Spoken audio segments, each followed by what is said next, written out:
Hello, everybody. How are you? How are you? How are you? How are you? How are you?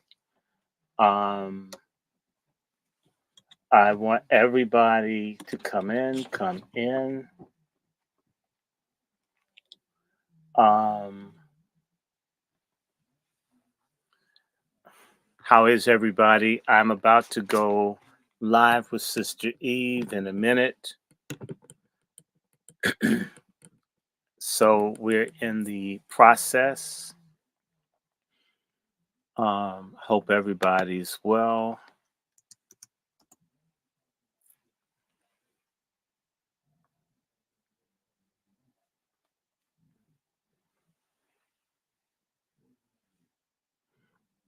Mm, mm, mm. How is everyone? Is there anybody there? Mm, what? So the true so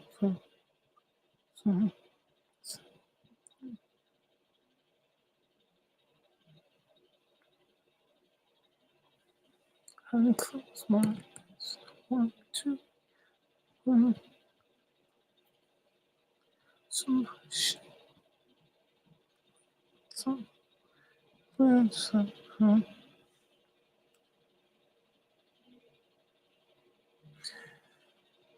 Who's there? Hello, I see three people. Maybe two of them are me. Who's there? Who's there? We're about to go. I'm waiting for Sister Eve. They're giving her hell. They don't want the space to happen. You guys have no idea how hard they make this for us doing this. Um, I absolutely want to do this space.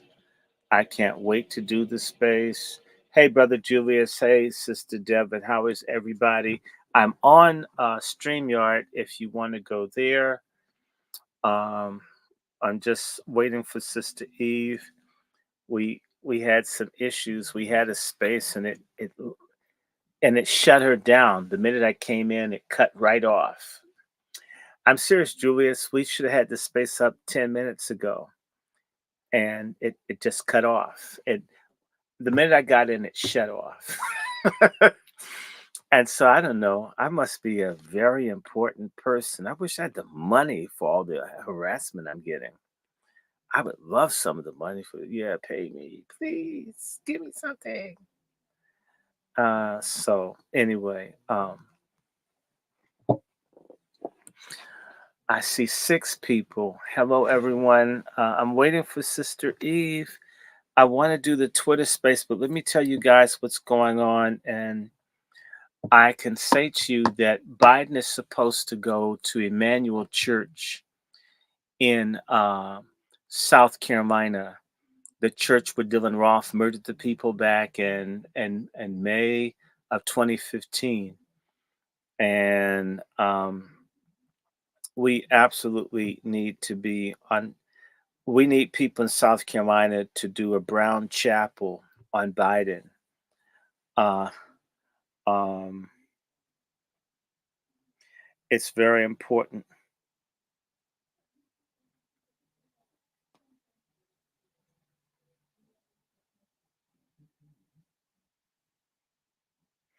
So I'm hoping that we all get this together.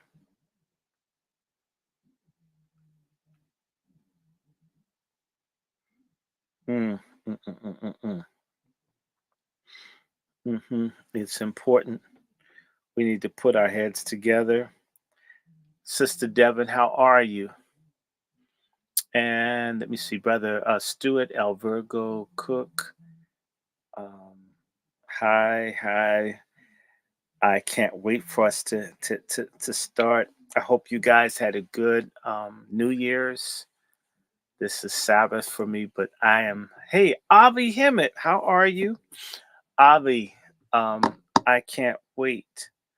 Uh, um, I hope you saw I did a sermon thing. I hope people, well, folk are going to get mad. I don't care if people got mad, but I guess people need to understand. I'm deadly serious when I tell you I am a person that wants people to for black folk to wake up, get themselves together, and we can do it. We've got a serious situation. The economy is strange. All kinds of stuff is going on. If we don't put our heads together as a people, in particular, get right with God, man, and change our state of affairs, we're in a very bad situation. And so, yeah, I'm trying to get people up. And so let me call Eve because I'm wondering what happened. Let me see.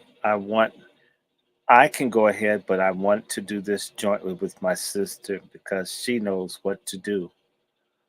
Hey, hi, Aunt Rebecca. How are you? We're about to get busy here. I'm just need to figure out what's happening. We'll start in a second. We'll start in a second. We've got to have this discussion, and we got to do better than what we got. So I don't know. They may be having a mommy moment, and if not, I'm going to go ahead and have this discussion. And uh, so I think she must be struggling with something. Anyway, I want to wish everybody a happy new year again. And I want to give everybody praise and thanks who did not go to see this Color Purple. Um, it wasn't that bad, but the first one, frankly, in some ways was better. Um, if you can make better, I mean, just I'm thinking we need movies where people like each other, where husbands and wives love each other. I mean, at least give people like me who are single something to be hopeful about that we'll meet someone versus all this beating and fighting and all that stuff. Every relationship between men and women is not violent and painful. I just think that's ridiculous, and I think that Oprah should be ashamed of herself, as should Spielberg, who wouldn't dare make such a movie like that for Jewish people, but would make a movie for black folks and call it art. He would get he would get in a lot of trouble if he dared try to make a film like that about Jews. And I'm not saying that people can't.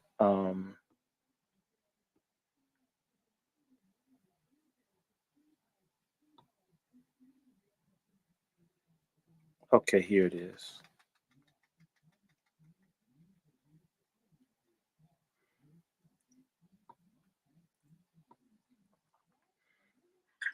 Hey, Sister Miriam, how you doing? Baby love, how are you, Sister Eve? Hi, I'm doing all Sister right. I'll be Eve. better. He is not letting Dr. Short in the space, but while I do that, you have some thoughts for the room? Indeed, you know it's about to be some fire up in here. That's why. That's what I always hate. Ex Muskie. What happened to my mic? Bring it to light in what you were saying. We definitely have to put feet on the ground and try to make sure we come out and support our brother Marcel and our brother Black Alpha. You know, South Carolina definitely needs those feet on the ground, and as well as the space earlier that Miss G held. We definitely need feet on the ground in Atlanta, and then you know, for the one black brother, there's need to show up for that as well, but definitely represent for our reparations. It's on the 15th, South Carolina. I always forget the little town. Is it Columbia or Columbus? Yeah, it's actually Columbia and Charleston. Both. Oh, wow. Okay. Cities are having something going on this weekend. We've got Emmanuel AME, and then there's the Zion Church, and then they're marching, And then I guess Cam is supposed to be there talking about HR 40. Is this supposed to be? Okay, y'all. What just happened was I couldn't get into the space. Yeah, I think y'all get to watch this. I'm trying to do the space, guys, with Eve, and they're not letting me in the space. There are a lot of people in social media that are coons because I have this problem every time I try to get into Twitter. It does not allow me in. They're more worried about me talking than other people. Let me request again. Whatever you want to call it.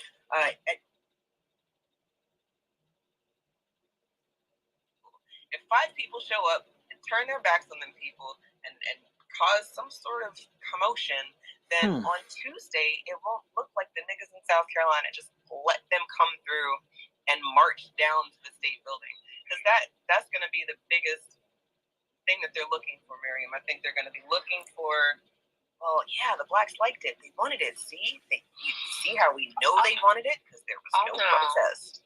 Indeed, because Brother Alpha and Brother Marcel definitely, like I said, they had 2 different spaces now pertaining to this very thing. And, one is Atlantean and one is a South Carolinian, and they are willing to cross-travel in each other regions because they said they just are one stretch away. So Marcel came up and helped support Brother Alpha when he was doing his stomping, and so he's doing the same. Brother Julius, Brother Marcel, and I think he's going to bring. I'm going to have to with him. Try to do. And I just encourage for family. I'm going to need to close this. You can come into the StreamYard because I'm not going to. I need to try to get into Twitter. It won't let me come in through this account. Let me change. So I'm going to shut this down, Julius Brooks. Black first while holding up. He wanted people. Okay, so they jammed me on this one. So I'll just do a different one. Because you're going to have, it's been confirmed, Pamela, along with some others, Clyburn and others will be there. So we have to make sure we let our voices be heard. I would love to be there. I would have to fly in, so it's not happening because I'm more than 13 hours away. But I already gave them my shout out, my support, and phone banking and things of that nature, and constantly, reposting and retweeting the event, and just make sure that if you can, brothers and sisters, show up and press these people. Don't threaten no whoop them or nothing like that. We don't need no one going to jail unnecessarily.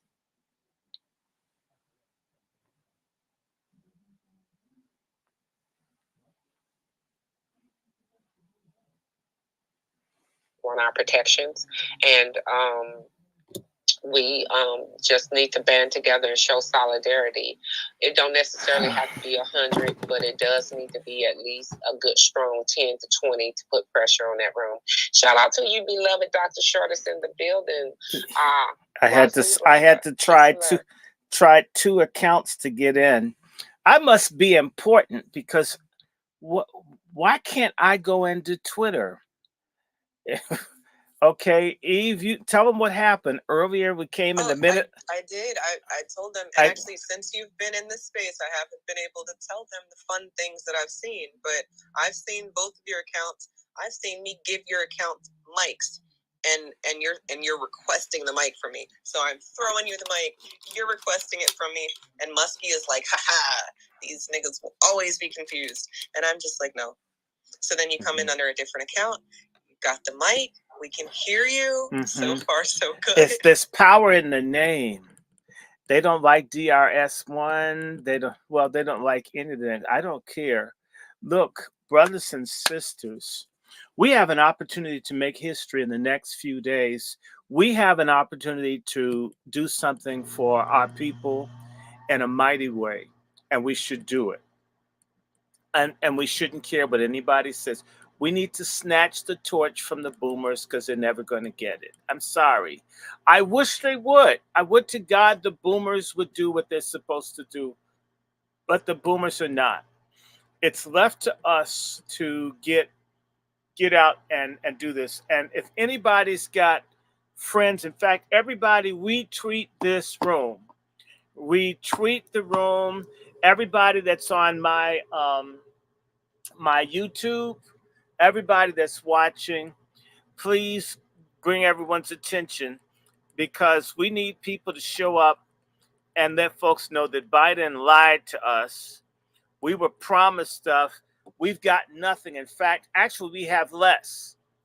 There are people in D.C. who just recently, they were getting $6 a month for a supplemental nutrition assistance program, while hundreds were being given to people that were brought here illegally, which means it's starving Black seniors and other people to feed people in the country illegally. This is what we've gotten from Biden and the Biden mayors, the Mayor Bowser in D.C., Mayor Johnson in Chicago, Karen Ass in Los Angeles, Eric Asshole Adams in New York. All these people, the mayor of Detroit, they're putting Black people out in the cold to feed illegals. There's even, the police will not even arrest or do anything about illegals committing crimes, raping, robbing people. They already have a crime bill and they're not even citizens. We were lied to. We must punish the Black elite, and I don't care who's listening, the nigger Masons and the nigger Greeks and the nigger BOULE people. We have to yank the Ku Klux Klan sheet off of them. They've given us this disaster. This is genocide. We're moving towards what the Palestinians have in Gaza, and this is being done to us by Black Democrats, by Black preachers, by Black Masons, by Black Greek letter people, by Black civil rights organizations are allowing us to be exterminated in our own country. They're giving reparations to people in the country unlawfully and can't even mention what's happening to us. Sheila Jackson, and I'm going to say this, there are a lot of big platforms out there. They're underperforming on critical issues. We're talking more about stars, celebrities, and so forth, and very little about bread and butter issues of survival. Doing one story isn't enough. Doing a story now and then isn't enough. We need to be beating the drums until heaven and hell hears that we're tired of this. If you want to know what's going to happen to us in 10 to 20 years, look at what happened to Gaza. It will be done differently, but what's happening to people in Gaza is what will be done and is being done to us right now. The same way the people from Gaza will run out of what's called Israel, we're being run out of all of whatever we knew was home. And what we can do, we may not be able to control white supremacy, but we can punish Black traitors, Black treachery, no good takes, dicks, jakes, and other sorts of people are the reason we're in the situation that we're in. They're in positions of influence and authority and will not open their mouths because they're doing okay. I gave Sister Eve some organizations because if you can't make it to South Carolina, if you got a cell phone, if you've got email, you can raise some hell. You can contact the South Carolina NAACP and let Mrs. Glover know, bitch, knock it off. You can contact the head bishop for the United Methodist Church, a Black man. You can start writing these people, telling them that they're traitors, and that what happens when a people are made desperate, people like them end up becoming enemies to the people of their group. Don't say anymore because they'll say they threaten you. You threaten them. It's like that guy's name, Anus Brown, the preacher in San Francisco that's against reparations. Notice that you haven't heard from that coon since we went after him. These people are weak. We're not behind them. Their organizations are dying. Most of the people that follow them are in their 70s. It's time for the Xers, the millennials, and the others to remove these people. In fact, let me tell you something. A lot of older black people, pardon my language, y'all need to shut the fuck up. We've obeyed you. We've listened to you. We're closer to being exterminated than ever before, not even since slavery. The boomers and the silent generation folk have set us out here to be wiped out. And I'm old and I'm black. Listen to me. I've lived long. You've lived too long. We would be better off if a lot of people died at 60 than to live into their 70s and 80s and try to make things work like they were in the 1950s. The world is changing. You need to go after the local NAACP. Anybody that can contact the NABJ, they have a North Carolina thing, South Carolina thing. We need to go after people, call your friends, your family, but we need a presence in that church to turn Biden out. Biden needs to be treated worse than Bloomberg. Not just that. People need to go after Clyburn. You need to go after Bakari Sellers, the one that comes on CNN. He's on Twitter. People need to go after these people in their accounts and confront them. People need to go after Simone Sanders. And there's this Haitian bitch, yeah, I called her a bitch, who's the engagement person for black people for Biden. We need to let them know she's not going to work. We don't want them. We also need to tell Al Sharpton we don't want him either. And whatever's making him small, I wish it would hurry and finish up. He looks like a raisin. We must put pressure on these people. There is a woman from the AME church. You need to get in touch with the AME bishop for down in South Carolina. The AMEs are a bunch of Masonic phonies. That's a big, prestigious black church that's going to commit suicide this year when they support gay marriage and openly gay bishops and pastors to try to be hip. I can't wait until they commit suicide. If you believe in God, look, you can't tell me as a single person at 58 that you got to sleep with everybody that appeals to you and God made you that way. No, your own vain imagination made you need a load up your behind.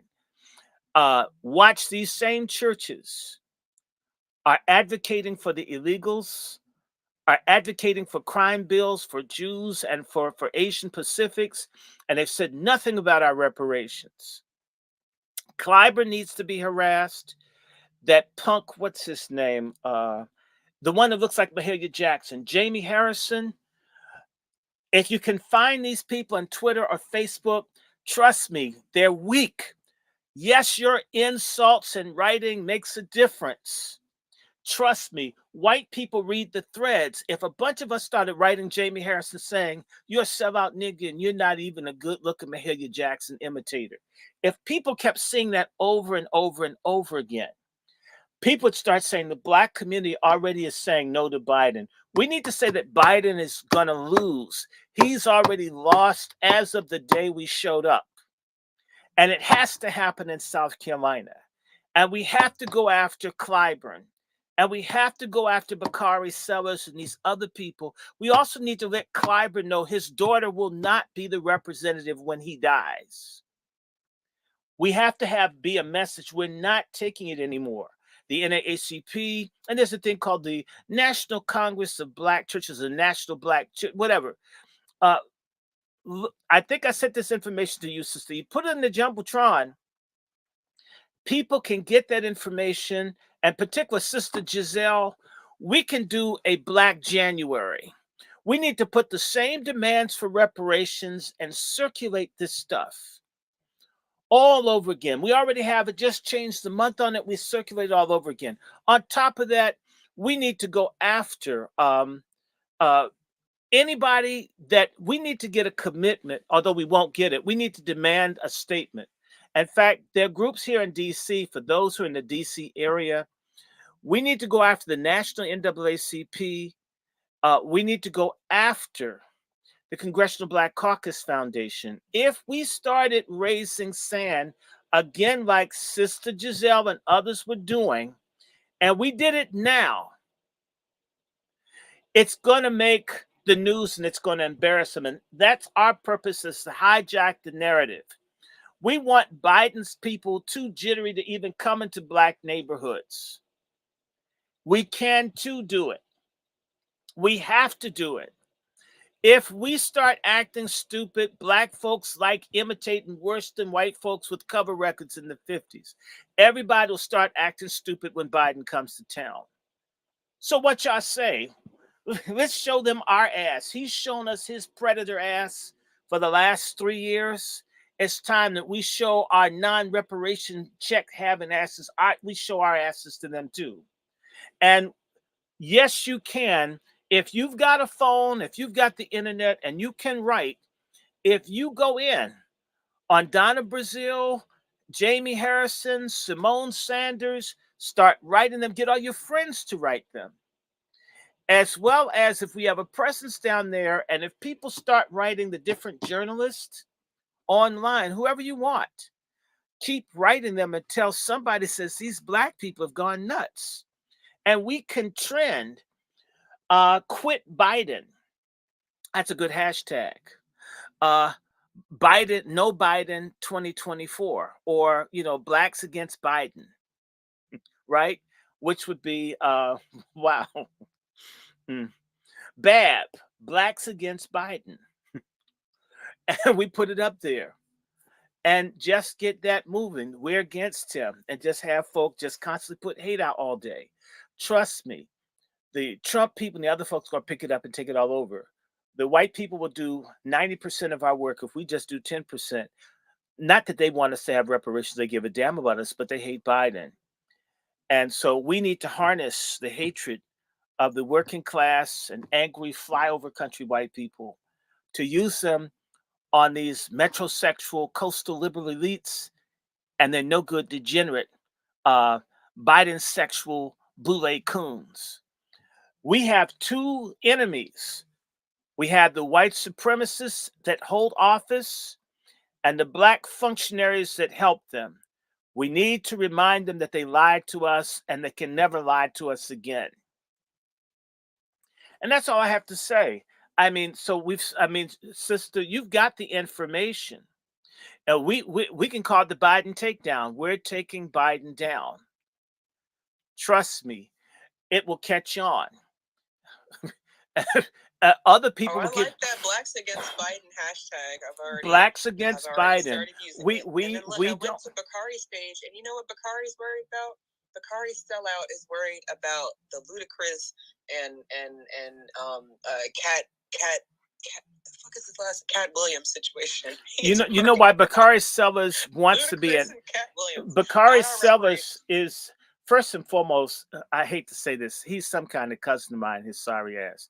He got busted for a DUI, and that ended his political career in South Carolina. What we should do for Bakari Sellers is send him pictures of bottles of booze.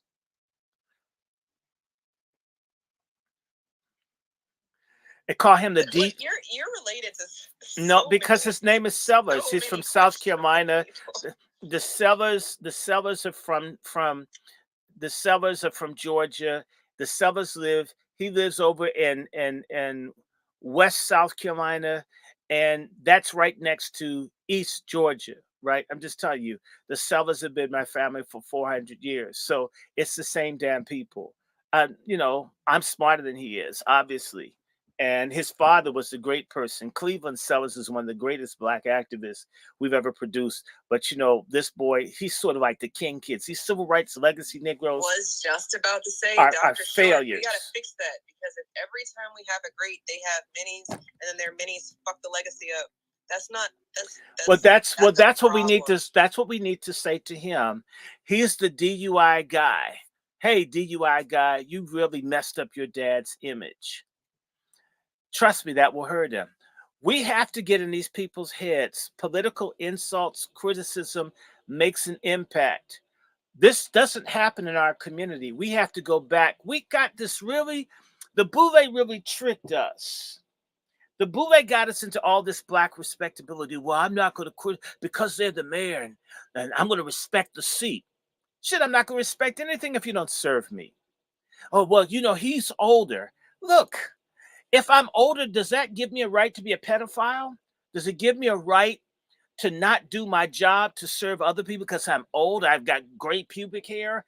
I'm entitled to neglect my duty to my race? To hell with age. People, like I said, they've lived too long. I age out of my commitment to my people. It's all about me now. And well, when I was young, you know who was really radical when they were young? Was that punk, what's his name? Scam Jones. And so it's a phase where you speak now that you've gotten somewhere and you sold out. Oh, well, I have to respect him because, well, he's no, we don't have to respect these people. It's interesting. We disrespect great people in our community, and we show so much deference for the people who hate our guts. What's wrong with us?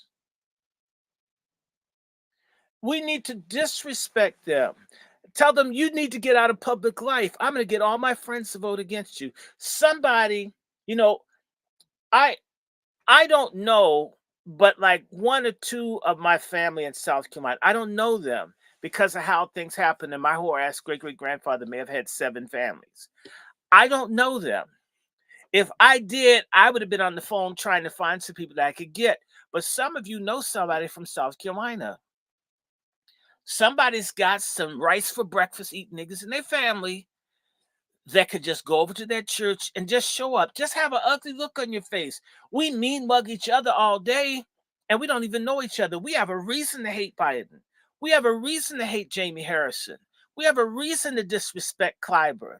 We have a reason to despise that fat preacher that they didn't let go to see The Color Purple, probably because there wasn't enough room for him in the popcorn machine. What? It's time for us to be angry about before we have. Look, if we don't do something now, we're going to be in a position worse than the people in Gaza.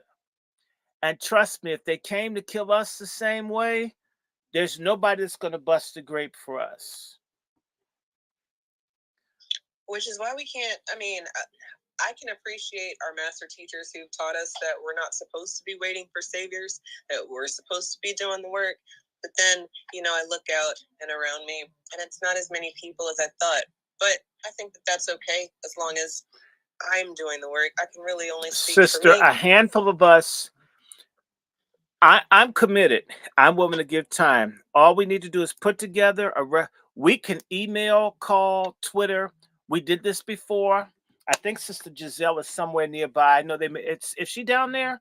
Is Giselle anywhere in there? I see her, Miss G. She is. She might be busy right now, but okay. If she wants to come up, if we can, please, we would love your expertise on this matter. And Kush, if you're in the space too, definitely could use your thoughts on this. But I know you're committed to this, Dr. Short. You're as committed as we've been trying to figure out how to get you in the damn space for an hour. So the commitment is there, but then it's people who are actually close enough to do something. Mm-hmm. Is there commitment there? But you can make a phone call. We can call. We can all call the head of the NAACP, because trust me, she's an old Black woman. Once she gets a bunch of mean calls, people complaining, ringing their phone, you guys sold us out. You niggas down south always sell out. You imagine people having to hear it in their voicemail. I've worked in an office when people start giving mean calls and they're angry about stuff. The word gets around. Why does people bitch about Biden hasn't done nothing for you? And says it's too bad the Klan didn't do Wall Street on your neighborhood. Oh, that just was so hurtful to me. We've got to make these people, these comfortable boomers who haven't kicked the bucket, want to cash in on the annuity. Otherwise, we're stuck. They may live another 10 years. They'll keep doing this. There's a primal scream saying, stop me before I coon again. We must stop them. I think I mentioned to you, did you look up the head of the National Council of Churches?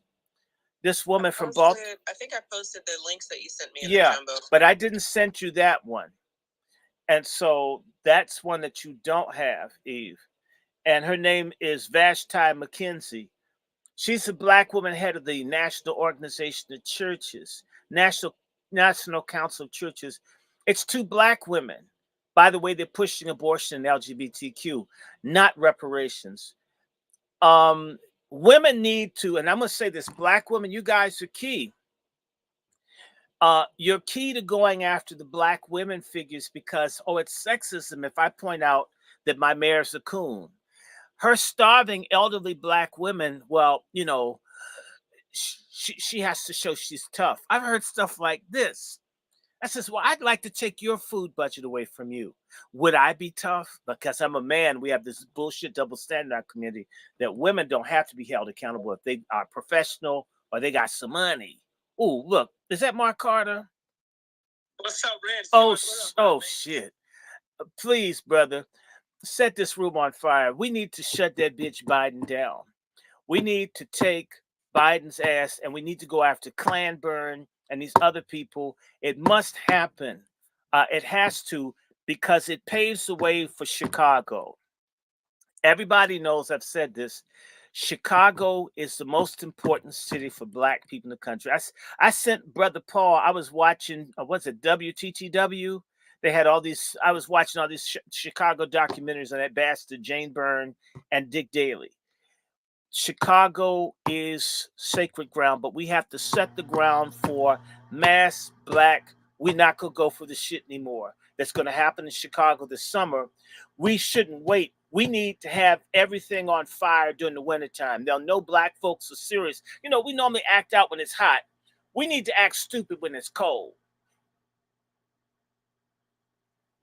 Go ahead, Mark. Take over. And please talk about this sorry ass Biden. And if you know some gangsters or anybody in South Carolina, somebody take a bus, anything, stop Biden, punish this dude, Clyburn. We've got to stop these old boomers or they'll kill us all. And that's exactly what's going to happen to us. These people have sold us down the drain. And the way to send a message to them, you all, especially for the younger generation. And I think enough hasn't been explained to the younger people why our people have always voted Democrat. It was always centered around a bunch of no money shit.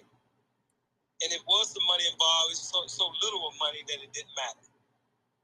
And so what they have you vote for is for them to continue to get these grants.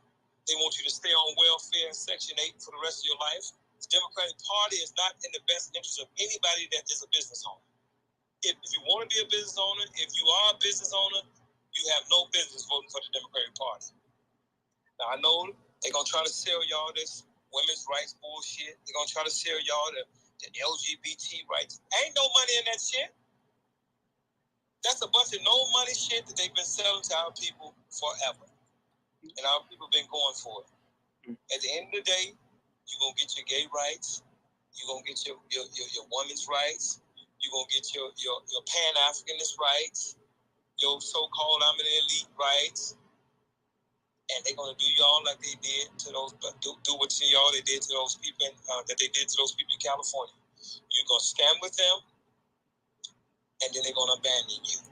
They're going to give your house, your car, your job, and everything else over to some goddamn Mexicans, like they did in California, in those places where Black people have been wiped out. Now, I hear today that all the Black people have not been wiped out of California, but it was said by people from California that they're in new areas now. Well, the question is, why do they have to be in new areas? Why they can't be in the area where they've been for the last 100 years? Why do they have to pick up and move from Compton and Watts and all those places that the lady was naming? Well, they had to move because they believed in the liberal agenda. They thought that they were progressives. They put your ass out. The Mexicans put your ass out. They don't care how much education you have. They don't care how smart you are, how good you work. They don't need you. And now that they made them police officers, what the hell y'all think they're going to do to y'all? And I want to mention, when you see the Black women getting their asses kicked by the police, for all the sisters that like the straight hair of the Taco Suave dudes, it's the Latino dudes beating your asses. Just want to point that out. Yes, you know. I mean, I'm really pointing it out because our people get so caught up in a bunch of no money shit. They make that shit more important than the black agenda, and they definitely make it more important than the economic agenda. And so the people of California in those various places they got kicked out of, they make that shit more about the issue-based campaign than they did about the black agenda, which included them being able to control the economics. And in the end, those liberal Jews out there gave y'all homes and y'all cars and everything else that you own, your jobs, they gave it all to Mexicans. How do you feel? How does that make you feel? Enough of them. What do you think that they're gonna do to the rest of y'all in the other cities that you vote for Democrats? They're gonna do the same damn thing to you in those cities. That's why we're ahead of the curve. We're trying to wake these people up more than we were waking them. And it couldn't have happened any better than it did with Abbott sending all these illegal immigrants to Chicago, because now they finally awakened. We couldn't tell them 10 years ago that immigration was going to be a real problem. They weren't listening. They were crying about the immigrant kids at the border. They used to cry about that. You should hear them. I used to think that they were crazy as hell. They were crazy as hell because you have 1 in 9. Oh, it's different though now, Randy. Yeah, now that they see, I'm watching. They see the handwriting on the wall with Abbott sending all them illegal immigrants. I'm glad he sent them here. I'm glad he sent them here because that shit woke them up. They needed that. You couldn't tell them shit. I know, and what I was going to say is they were crying for the immigrant kids at the border, but 1 in 9 black children is in the care of the Child Protective Services, being raped, molested, not adopted, and that didn't draw people's attention. And I want to say a big part of it, and I want to thank you and congratulate you. But again, you're going to agree with me. One of the key elements that woke people up is that black women have got mad. Single elderly women and stuff who have people stealing shit off their porch, defecating on their porch, doing all kinds of stuff. It's woke people's asses up. Some of the most reactionary voters in our community are boomer females that are still living back in the 60s with Dr. King, where you give a nigga a hot dog to vote. And these days, I don't know where they put the hot dog, but still, I'm glad Abbott did it. It's even beginning to happen here. But we must. South Carolina, there's got to be a way. Everybody knows somebody to get. See, they got some Democrat shields on the app. Y'all help me with these names: Nikki Barnes, The Epitome.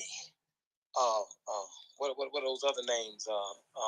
Damn, I can't think of the other ones. Anyway, these are the man haters of the app, right? Old man haters, not just man haters. These are the old man haters, right? And they love Joe Biden no matter what he did to destroy the black community, what he did to destroy black men. They love him, and they on the app recruiting for him. This is how crazy they are. But you see, what's Nikki? But hold on, let me say this part, because I want y'all to know. But they are lying down and having babies by the Confederates. They having babies by these Confederates while they telling us how racist a Trump is. But you went and laid down and had a baby by a white man. But we're not supposed to say nothing about that white man, huh? Those type of white men. Well, he was good to them. He wouldn't do that. He wouldn't burn a cross in my house. See, that's the conversation we got to really start having about these Democrat shields. Start looking past that dark skin and figuring out who they laying down having babies by. And you're going to find out they got a bunch of little mulatto babies, you know what I'm saying, running around here while they telling us how racist these white folks are. They laying down and having babies by KKK members. I mean, maybe they'll come in and answer that question. Mark, I think we've been having this conversation. At least we've been having the conversation since Daniel Cameron. You know Daniel Cameron? He's basically Kamala. Okay, there we go. Let's have the conversation. So Daniel Cameron is the Kamala of Kentucky, right? And then, he's a football player. The males and females. I don't want to just make this about the women. Oh, and I'm not doing the gender thing at all. I'm just saying. No. You're right. No, you are right. Just like them old ball bouncing ass niggas, they can't keep their tongue out of white woman's ass. You know, all them niggas playing football and basketball. They add them into that shit. They can't keep their tongue out of white woman's ass. Same thing go for them too. And also we left out the gender thing. the LGBTQ folks can't keep and needs to be called out because the people. It used to be. All right, y'all are gonna hate me for this, and maybe not y'all. But some of y'all are gonna hate me. It used to be black first, right? Because you see black people, you see them, and it's like, okay, you, me, and I'm you, and we're all together. But then you get the first black, and then it's like the first black is probably an off-code person because of what they had to do to be in that space, to be that first black. But, you know, let's give them some grace because sometimes and actually a lot of times we do work well beyond what these other people are doing. So then we get the opportunity and then now we are the first black, but do we give it back? No, we take it and we're like, yes, it's mine. I'm the first black. And then the blackness goes away and now they're just this thing with black skin not speaking up for us. And we see it over and over and over again. I remember going to the polls with my parents and they told me, you got to vote for the black person. And I'm like, really? What? Not what their policies are, not what they're here for. Let me say this to you. You got to vote for the black person. Let me say this to you because maybe you're a younger woman. I'm 50 years old. Listen to me closely. A lot of these people my age and older, they don't know what the fuck they talking about. No, they don't. Don't y'all follow that shit that they telling y'all? Matter of fact, everything that me, Randy, or anybody over 50 years old say to you, make sure that you go back it up with some type of facts. Because a lot of them, they're going to tell y'all shit. They don't know what the fuck they're talking about. They guided themselves down the wrong road, and they're going to guide you down the wrong road. Okay? This is what they do. And I'm talking about my own age group now. Yes. Because we y'all parents. All right? We y'all parents. And so we want what's best for y'all. We're not going to guide you down the wrong road, but still check on what the fuck we saying. Absolutely. Look it up. You know, ask somebody that's our age. You know, we're going to give you the truth about these people. That's why I'm saying this about Nikki Barnes and Leslie and all of them. They talk all that shit. And then you ask them, well, can you put up a picture of your babies? Can you put up a picture of the man you lay down in the bed with?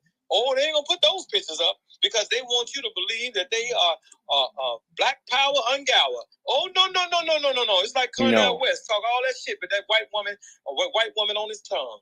You know what I'm saying? White woman just riding his tongue like a seesaw. You know what I'm saying? But and he's broke. One of them niggas got to say. I don't want to hear that shit. You know what I'm saying? Fuck that nigga. I don't want to. Hey, don't tell me nothing Cornel West is saying. And when I caught his ass in my neighborhood, I told him to get your white woman loving ass the fuck up out of here. You know what I'm saying? This was 10 years ago. Get your white woman loving ass the fuck up out of here. Don't be over here talking like you on some black shit. And you need to add your black wife beating ass out of here. Mm-hmm. Okay. Hey. I said that. Okay. I meant beat the shit out of the black. Fuck him. What's up, Dr. Show? What's up, everybody? I wanted to add some clarity to, I've been here for a little bit. I want to add some clarity to it. We got to understand that, you know, when it comes to the voting thing, it's definitely deeper than the party. But don't, like here in California, for example, I'm here in LA. And it was a little more nuanced. It was generally, Brother Mark was right, but it's a little more nuanced than that. Because here in California, our big gentrification really started to happen under our Republican Governor Schwarzenegger and our Republican Mayor Richard Riordan. That's what the downtown that gentrification started under the Republican guy here, and also it was a very, very soft gentrification. Most of it had to do with this people. It was just dangerous, and people moving out to the Inland Empire for a cheaper home in a non-dangerous neighborhood. So that's really how it started. And then it got exacerbated through Section 8. When the Mexicans took over, that's when Section 8 stopped handing out Section 8 vouchers in LA for black people and put them out on the outskirts of town. But see, they be following that old liberal shit. I'm just giving people some clarity as to how it happened. While they were not giving out Section 8 vouchers, because most of the hood, like in most cities, are people who are renting it on Section 8. If you were black, your Section 8 voucher said you have to move out to Lancaster or Palmdale. And if you're Latino or Mexican, your Section 8 voucher would allow you to move into Compton, Watts, and South Central. So I was working in programs where they literally, like, if a black person wanted to move, they wouldn't allow them to move. The Section 8 would be like, yeah, you can't move over there in the jungles now. You got to move out of Palmdale. And so a lot of people were really hardcore relocated. But a lot of these policies happen here in California. And what Californians, especially Black people, we voted against illegals getting health care. They did what they did to those folks in Chicago. It's California rights. A lot of those laws comes on measures, ballot measures. And Californians, although very democratic, were very, when it was left to us as voters, were against LGBTQ votes in 2008. Proposition 8 was a proposition to legalize gay marriage in California. Overwhelmingly said no. When it came to illegal immigration and them getting medical benefits and getting benefits, the California voters said no. They did what they did to those folks in Chicago. They was like, okay, you guys voted no. Okay, we just gonna do it. We gonna do it anyway. Or see, you all have been our example. See, we pay attention to what happened in New York. Yeah, no. I'm just finishing this point. I'm just finishing this point. I'm just saying, like, all I'm saying, as an example, as someone who's been at the spearhead of the example, seeing both parties fuck us over, I want to make it very clear to people who, being from California, as an example, the Republican Party is no savior either. No. Let me make this clear. When it comes to the 1%ers on the left and right, with Democrats and Republicans, let me say it again. When it comes to Democrats and Republicans that are the 1%ers, they want immigrants. They benefit from immigration. So when we talk to the Republicans, I don't want to talk to no goddamn 1%ers about shit. Too goddamn uppity for me. No different than an uppity ass nigga. I don't want to talk to no uppity ass crackers. I talk to them white, racist, Ku Klux Klan crackers. You know what I'm saying? Because I hate them about as much as they hate me. But we can sit at a table to go against this immigration and expose the 1%ers on both sides, right? So we ain't in no love affair with no goddamn 1% Republicans. No different than the 1% Democrats. So we understand. We understand exactly how this shit went down. And a lot of this stuff has quietly been in place, right? But it wasn't until Barack Obama and Rahm Emanuel. It really wasn't even Barack Obama. It was more so Rahm Emanuel, who was a white Zionist, racist-ass Jew that was Barack Obama's chief of staff, right? He was Bill Clinton's senior advisor. That motherfucker lived here. He's the one that covered up the murder of Laquan McDonald, and we ran his ass out of office here, right? And so we know that when it comes to those 1% Republicans, they are just like the 1% Democrats. Those are the ones you see that have sided with the Democrats to move on Trump. See, Trump wasn't supposed to line up with those Southern Kentucky back of the woods crackers. They didn't like that. They didn't like that he chose the lower class white folks over the higher class whites, and so they want to do away with him. See, we got to be smart enough to pay attention to how to use a person as a tool. I don't give a fuck about them being racist. They ain't no more racist than we are. We get so emotional because we want them to do right by us. You're not racist, Mark. I'm racist as hell. Yeah, no way. You don't have no control over any program policies. Where? Yes, we do. Show me where. In the Senate, in the House, they vote. They vote right. They vote. Ma'am, hold on, because y'all be saying that shit all wrong. Nah, I'm sorry, Mark.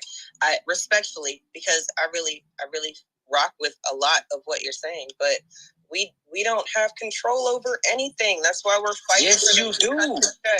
Yeah, Mark, I'm trying to tell you, if we had control, then we wouldn't be telling them to cut the check. We wouldn't be telling them that we're owed reparations. We would have been paid reparations already, but we're not, because none of the people in power fuck with us. So to your point, I like what you've been saying. Ma'am, they don't care about no reparations. You gotta let me finish. I'm sorry, because it's my space, and I will let you finish, because, like I said, I really like what you've been saying, and I agree with most of what you're saying. However, we don't have control over anything of note, whereas you can keep white people from getting a house or a loan or something like that. You can't keep them out of your school or out of your whatever. However, like you were saying, the poor whites that Trump got on his side, I like that, because it's more of them than the 1% whites. So yes, we do need to use the people around us, and we shouldn't be stupid about it. Nobody's saying that they're going to like us and we're going to like them and it's going to be some kumbaya. No, but these are the same white people we've been dealing with since 1526. Since before that, we, foundational Black America, Native Blacks who've been here since before Columbus and all that, we've been dealing with these white people the same way, with resistance, with fighting back, with making sure that they know that that shit's not going to fly. And then these other Blacks, the new Blacks, the Nikki Haley's and Kamalas who aren't even Black, try to come in and tell us that we have to accept what they've been doing. And that's not right. So, like, I hear you. We can be bigots. We can be people who are not nice. But I will never allow somebody to say, at least in a space where I have control over the mic, that we can be racist, because we cannot. Not yet. Okay, so let me ask you a question. Go ahead. Is racism a group of people or a system? It's a system. It's a system, right? So, yes. Do we have a Black person on the Supreme Court that's making decisions? That's a senior making decisions? You mean like, you talking about Ketanji? Are we calling Ketanji? Matter of fact, don't even know what a woman is Black? No. Matter of fact, you got two. See, to say that we don't have power, no. We got power. It's how we use it or don't use it. Stop letting them tell you that these niggas ain't racist. They just as racist as the Ku Klux Klan is. They are part of the system. Then if you're saying that they're Black white people or that they're on their get out, that's what I'm saying to you. Sure. Listen to what I'm saying to you. Stop letting these old people tell you that old ass rhetoric like them Black folks ain't got no power. They don't use their power. They got power. That nigga over the military, he got power. Them niggas in the Senate and in the House, they got power. And matter of fact, I'm gonna bring it down to Chicago. Don't you think just no white folks run this goddamn city? Okay? I'm telling you, these niggas don't want to use their power. And unless they're using their power to enrich them and their circles. Okay? You're not part of their lodges, them old nigga-ass Masons and Eastern Stars. You're not part of their D9 shit. They're not making sure that Black people eat. Stop thinking that they ain't got no power. Don't no white folks tell them what to do in this city? Them niggas don't want to do nothing for Black people. And y'all keep regurgitating that old-ass rhetoric from these old-ass niggas. Old nigga gonna tell you they ain't got no power, so they ain't got to do nothing for you. Okay? I don't even think it's that, though, Mark. I think it's more about the fact that I wasn't saying they don't have power. I'm not saying that. They do have power. Their position grants them the power. What I'm saying is they're not people who fuck with us at all. And the reason that I disagree, sister. I can agree with you on that. I can agree with you on that. But stop saying that they ain't got no power. But they're not racist in the sense that white people will say, well, you're racist because you don't like white people. That's not racist. It's just being a bigot. Like, the white people ain't gonna say it because they working with the white people. Yeah, no, they are racist. They are racist. I understand that now. I get that. They are racist against Black people. This is Black against Black bigotry. And we do have hatred, racism. We got all of it. And they're happy to destroy Black folks to appease white people. We do have them in abundance. I see racism. It's never used against anyone but other Black people. We do this to one, and we do have power. We take life. We molest. We do all kinds of stuff to self. We do have power to hurt self and choose to do it. Like this no good, sorry ass mayor here, who will tell a Black senior or Black veteran to make it on $6 a month on SNAP, and you give an illegal family $500. What is that? That's hey Brandy, watch this here. Go look on them boards. On the boards, all this different shit that's fucking over Black people. You ain't never looked at the boards in this stuff. You just see the white face, and you assume that only white people got power. Johnson, that with Jet magazine, he was on every one of them boards while they were discriminating against Black people all those years. That motherfucker Jim Reynolds, John Rogers with Ariel Capital, he sits on McDonald's board. He sits on all these different corporations boards. Stop letting these people tell y'all they ain't got no power, and definitely stop letting them tell you they ain't got no money. These motherfuckers they richer than a whole bunch of these white folks. When you look at the BLC, the Business Leadership Council of Chicago, right? Look it up, the Business Leadership Council. The richest niggas in Chicago. They make sure they don't have number Mexicans and white folks. And be hiding downtown. And so when y'all think that they don't have no power, when you look at government, who's doling out the contracts and jobs and shit, that's these niggas, these D9 ass niggas that y'all following up behind. Yeah, and Brother them Mark. Ass niggas, them niggas blocking the fuck out of black people. How I know? Because goddamn it, we done sued our housing authorities and shit and won hundreds of millions of dollars. And once we get ready to come and get paid for the work that we've done, it be them niggas telling us, you ain't hold your pants up right, so we're gonna hold the money for another 30 days until we start clowning with that. And Mark, I'm in full agreement. I was talking to my colleague about a black dude that was on. He was hired by white folks to provide money to black businesses.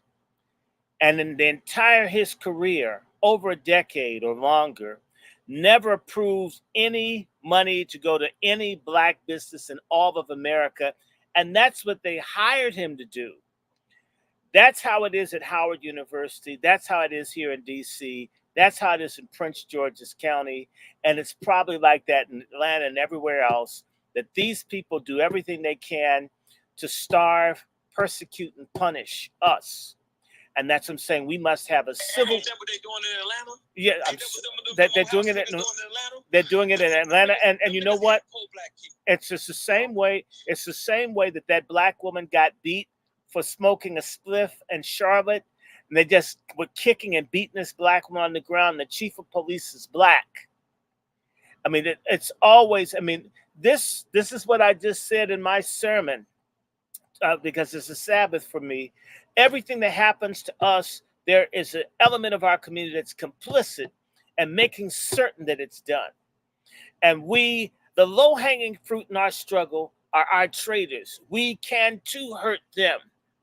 And they do too fuck over us, and we must make them hurt. Because what happens in South Africa and everywhere else, when the people recognize that these BOULE people cannot control us, they'll throw them away and they'll be talking to folk like us. We need to get. Look. And most of them, when you look to see the ones that are in position, they got a white mama, a white daddy, or a white lover, male. That get. Or the motherfuckers, one of them Caribbeans or Africans. Yes. Right? So when you look at Nicky Barnes and Leslie, them motherfucking immigrants. Those are immigrants. But first glance, you think that they one of us. No, them some old goddamn men from the Caribbean. Right? And so everything has to be racist ass Zionist Jews. See, y'all think that some Republicans got power in Chicago. Ain't no motherfucking Republicans in power. God's chosen people. Yeah, GCP. It's GCP, Mark. Yeah. No, I'm trying to tell y'all, these are Jews, Irish, and okay, I'm sorry. We gotta keep the language codified. GCP is our code word. Have a huge following. God's chosen people. If you choose to identify, which is GCP, them, and what can they say about that? And Mark, I'm gonna let you finish what you were saying, but we do have some hands up. Sister Miriam, I know you probably have some gems, but I'd like to get to the new speaker to kind of rotate them in and out. So I'm gonna unmute. Mark, please watch your language. Not because I fuck with them, but because they keep fucking with me, and why they do me like that? Well, I'm 50.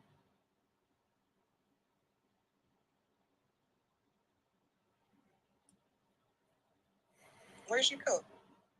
It's a double mute. Oh. Well, no. I just want y'all to know, as young people, that when you turn 50 years old, you're crazy. You know what I mean? I admit, I'm kind of crazy. But we need that energy, though. Yes, I know you need it. You know what I'm saying? I've been your age before. I know you need it. I know you need it, and I know you need it against these people I'm telling you about. Thank you. Okay? I appreciate the Zionist Jews. And look, we just said that. Mark. We keep saying maybe YouTube will see that I tried, and then that'll matter to somebody. Oh no, you said that's what you call it, God's chosen people. GCP. Okay, I didn't hear you say that. Right. So okay, the God's. I can't call them no God's chosen people. So I'm just you say GCP. We saying GCP. In their mind, God's chosen people. Then I'll say that. There you In go. their mind, God's chosen people. But he can say In their minds, GCP. right? It's easier. So what y'all see happening to us is these black races and these in their mind God's chosen people are working together to starve you to death, right? And whenever you speak out on it, if it's a female, then you're a misogynist when you speak out on it. If they're gay, you're homophobic for speaking out on it. If they're the fake God's chosen people, then you're anti-Semitic. If they're an immigrant, they call you xenophobic. You see how that works? You see how they all got something to accuse you of being when you call them out on their bullshit. So what we must do is first separate and segregate from them. Because it ain't that many of them. They ain't enough of them to make nothing happen. You know what I'm saying? We rose up on them and tell them to shut up. There ain't nothing they can do about it. But these people have been working with the system to keep you messed all up. And then they convince you to stay away from people like me. But you're only going to be successful with you being around people like us. Because they don't get in our business. Because they know we come downtown while they smiling in them white folks' face and embarrass them in front of them white folks with them bull horns and all kind of stuff. So they stay out of our way because we old and crazy, right? And so for y'all as young people, don't y'all align yourself with nothing that ain't talking about y'all getting a bunch of money. Them people get money. They meet about money. They ain't meeting about no women's rights. They ain't meeting about no gay rights. There ain't no money in that stuff. They meeting about money. They don't have abortions because they got so much money. They don't mind having babies. Y'all be having abortions because that boy ain't got no money. Yeah, you messed around and got pregnant by him. And you be thinking like, man, I had this baby and he ain't gonna take care of this baby. But when you have money, you be want to have multiple children. That's one of the forms of contraceptive. Eugenics. The population control. They keep you broke. When you're broke, you don't want to have no baby because it costs money. But when you having money, you want to have seeds. You want to have a family. You want to own multiple properties. But I'm gonna stop right there. Unless you Oprah. Spot to stop on too, because damn, that's real. Miriam, I know you want to speak, but I'm gonna get to the brand new person that I've never heard from before because we don't know who this person is, and I'd love for them to be on code, but maybe they're not. I don't know. We'll see. No Cap Wilkins. Just saying, this is No Cap Wilkins. I just I wanted to chime in and say, Mark, there is a lot of things that I did agree with what you were saying, and there is a move to delineate from all of those that have that foreign lineage that tether on to us, cosplaying as us and undermining us. And as well, those people like Jim Clyburn, who've been there in a position of power as a gatekeeper who's been undermining us. So there is a conscious effort by Black people all over this app, all throughout this country, who are in agreement with a lot of what you've said, because we've been doing that same thing. As far as choosing a political party, you all in here, I know, should realize, if you haven't already, that we are not left wing or right wing. We are the black wing. So when it comes down to us, we've been overlooked for way too long. And we're done with that shit. Excuse my French. So what I'm saying is this. There is ample proof, ample documentation, ample receipts for us to no longer take what we've been given. We've been given a choice of shit sandwiches and vomit soup as far as politically. And what we will show is solidarity, that we will not settle for any of that any longer. Mm-hmm. And when it comes down to it, like Brother Randy Short said, that shit soup, that shit sandwich and vomit soup, I know that's you. No, that's you, my brother. I am on code, and there's a bunch of us in here that I recognize your PTR that we are on code. We'll sit back and we'll listen and we'll chime in and agree. And if we have ideas, we'll share them. Thank you for letting me up. And I appreciate you being short and sweet and succinct. And to the room, actually, I haven't had a reset or haven't done any of that. So tonight, we're talking about South Carolina because the Democrats want to make an appearance. And I think it's important for us to also make an appearance. That's right. Shout out to Marcel and Black Alpha Network who are making an appearance. And if you're in the area or near the area, I say 4 hours. If you're 4 hours away, you can drive, if you can, because that's as much as I've driven. I've driven 4 hours. I've also gotten on a plane, but that's just me, and maybe you're not able to do that. But hey, what's y'all state senator's name down there that's with Clyburn? He's a state senator, got a son named Antoine Jackson. What's his name? Do you know what I'm talking about? In South Carolina? Yeah, he's directly connected with fish frying ass Clyburn. His son name is Antoine Jackson. That's on the app, right? Like them, those are black racists, y'all. Yes. They get all the grants through their church. They got a church. I'm gonna look it up. I'll tell you the name of the church, where it is. They have a crutch. They don't have a church. No, they got a church. I mean, a crutch. It's not really a church. Fake right. Ass niggas. So that's who Clyburn gives the money to. Is one of the big churches. He gives them the money. So when y'all vote for Clyburn, you voting for him to get rich. Him and his friends. Y'all don't get nothing. Y'all vote for them. And so y'all must rebel against them. That's right. All them handkerchiefs. But I don't think that anybody in this space is actually actively voting for them people. I think that the people who frequent my spaces are more people who are like, we're already knowing that the Democrats and the Republicans don't fuck with us. Now, how do we, if we're so inclined, work inside of the system? I'm a person who is very comfortable allowing the shit to burn. Because that's just, I believe that we're strong enough to rebuild whatever from whatever. That's just me.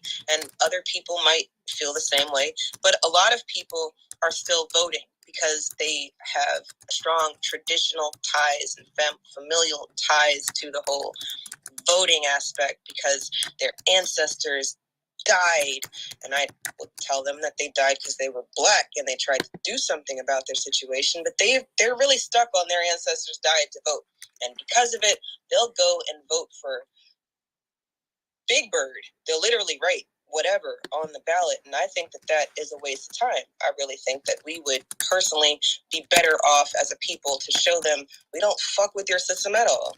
And how do you know? Because none of us showed up, and when we show that type of strength in numbers, then that's when their antennas are going to go up, but then it's going to be too late. So there's a bunch of different ways that we can do it, but I think the people who frequent my spaces are not people who are voting per se, but they are trying to disrupt or at least make it known that the status quo is not good, and it's not going to be good around us. Okay, so let me give you another alternative.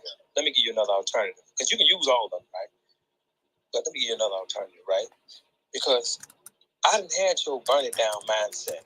For 25 years, I've been in politics. I've been in activism in politics.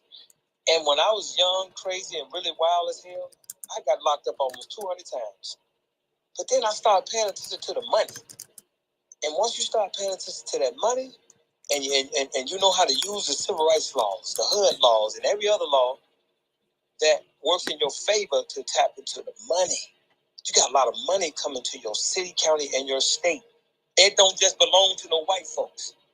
Let me ask you about the money, Mark. Let me ask you real quick. Yes. Because in our fight, and me and you are new to each other, so I'm not sure where you fall on this, but Black people who are native to this country are saying that reparations, they need to cut the check, right?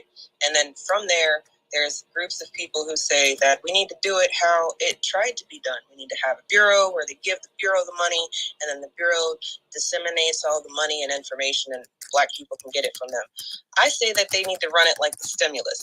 They knew who we were, and they sent checks to our accounts. There was no question. We didn't have to fill out no paperwork. It's just done. You're talking about the reparations money. You're talking about reparations. Yeah, reparations money. Yes, because that's the only money I'm talking about. How much is your city budget? How much is your city budget? I'll tell you in a minute. Okay, so and everybody in this room, listen to what the hell I'm saying to y'all.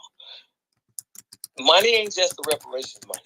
Every single damn year, your city passes a budget.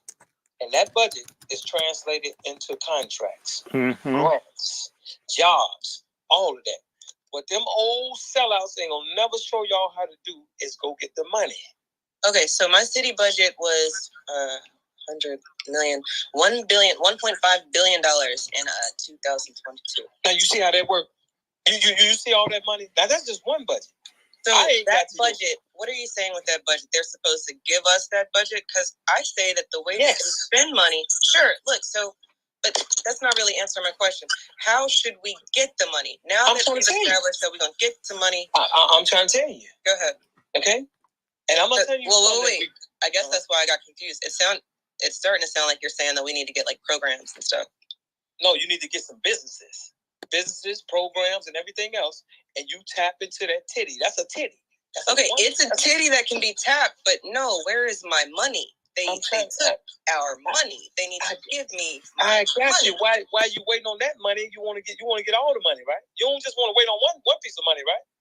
Right. So they need to start by cutting a check. Same way that they cut the stimulus. You know, they cut the DACA checks. They cut Ukraine. You want to learn how to make some money right now? You just want to, you know what I'm saying? Just you want to talk about this shit. I'm trying to. Don't be rude, because I'm entertaining this, even though I don't think you. No, I'm not being rude. I'm just. How are you talking on? I'm trying to teach you how to get the money. Okay, so that's interesting. Twitter, X, whatever the fuck you call yourself. I'm talking about one thing, and then we have a person who's talking about something else, and it might sound like we're talking about the same thing, but I say cut the check to me, because I'm owed and y'all are owed. And Mark is saying that we need to get the money from the government, and then they also need to cut us a check. I'm going to let him come back and say if that's true or not. But why is it that you start talking about programs, I mute you, but you're still able to talk? That's got to be some op shit. Not calling you an op, Mark. I'm just saying they're listening to us, and they know how to interrupt our spaces. Devon, I co-hosted you because you feel me most of the time. Yeah, I feel you here because at the end of the day, like, your question needs to be answered because both are true. We do need to get better ways of finding the local money in our cities. Yet at the same time, politics is local and national. Our local cities, while I'm getting the money, we still need to organize and rally around how we're gonna get this federal bread. And that's not waiting. That's planning, because nothing happens off top.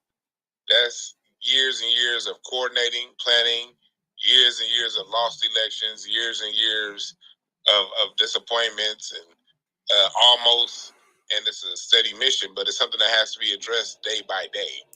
You can no longer put it off. City money, look, if we were going to get the city money that's been there, we'd already got it.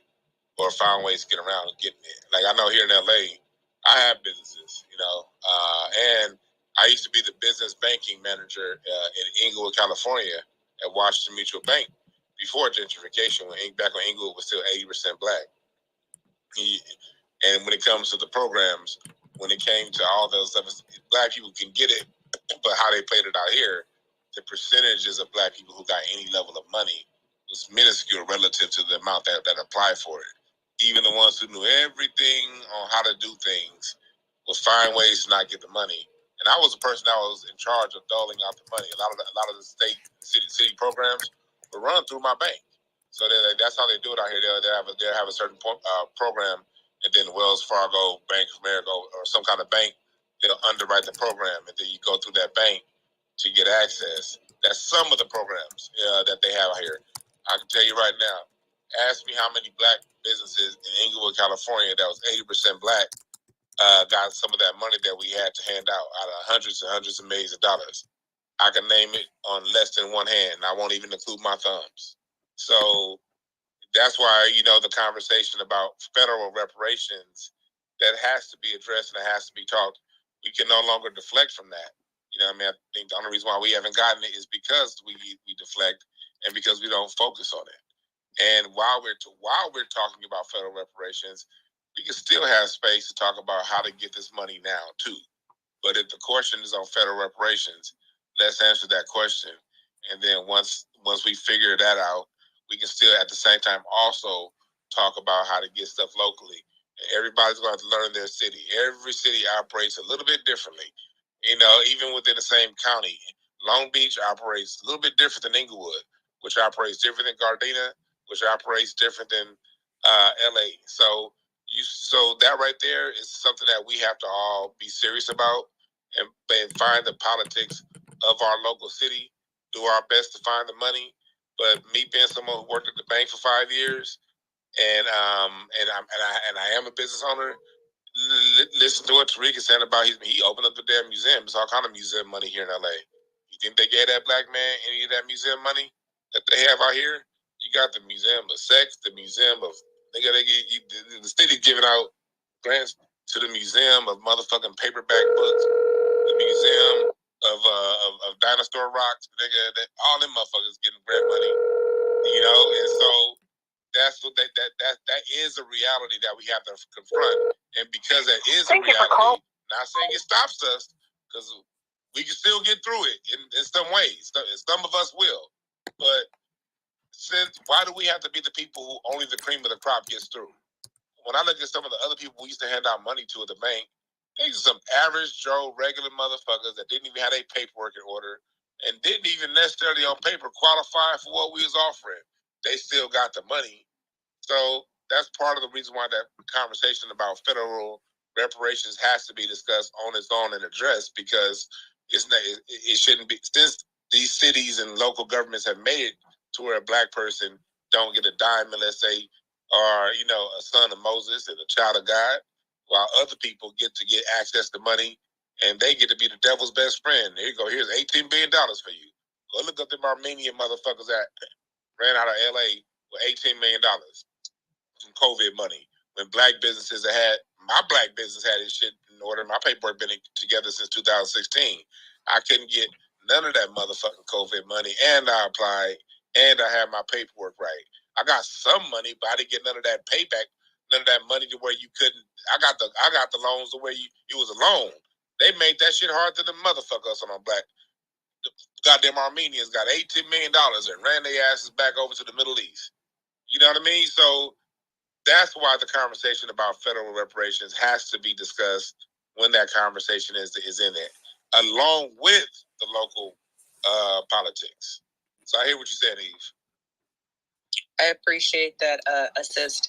And Mark, I hope that you were able to understand where we're coming from, because at the end of the day, they need to cut the check and they need to do programs. And I've been at my state's reparations task force meetings. They won't even call it a reparations task force in Virginia. They call it this other name that it's like the study to study slavery, de jure, de facto, African American. It's a whole bunch. It's like 15 different words that all mean that they're trying to figure out how not to pay us.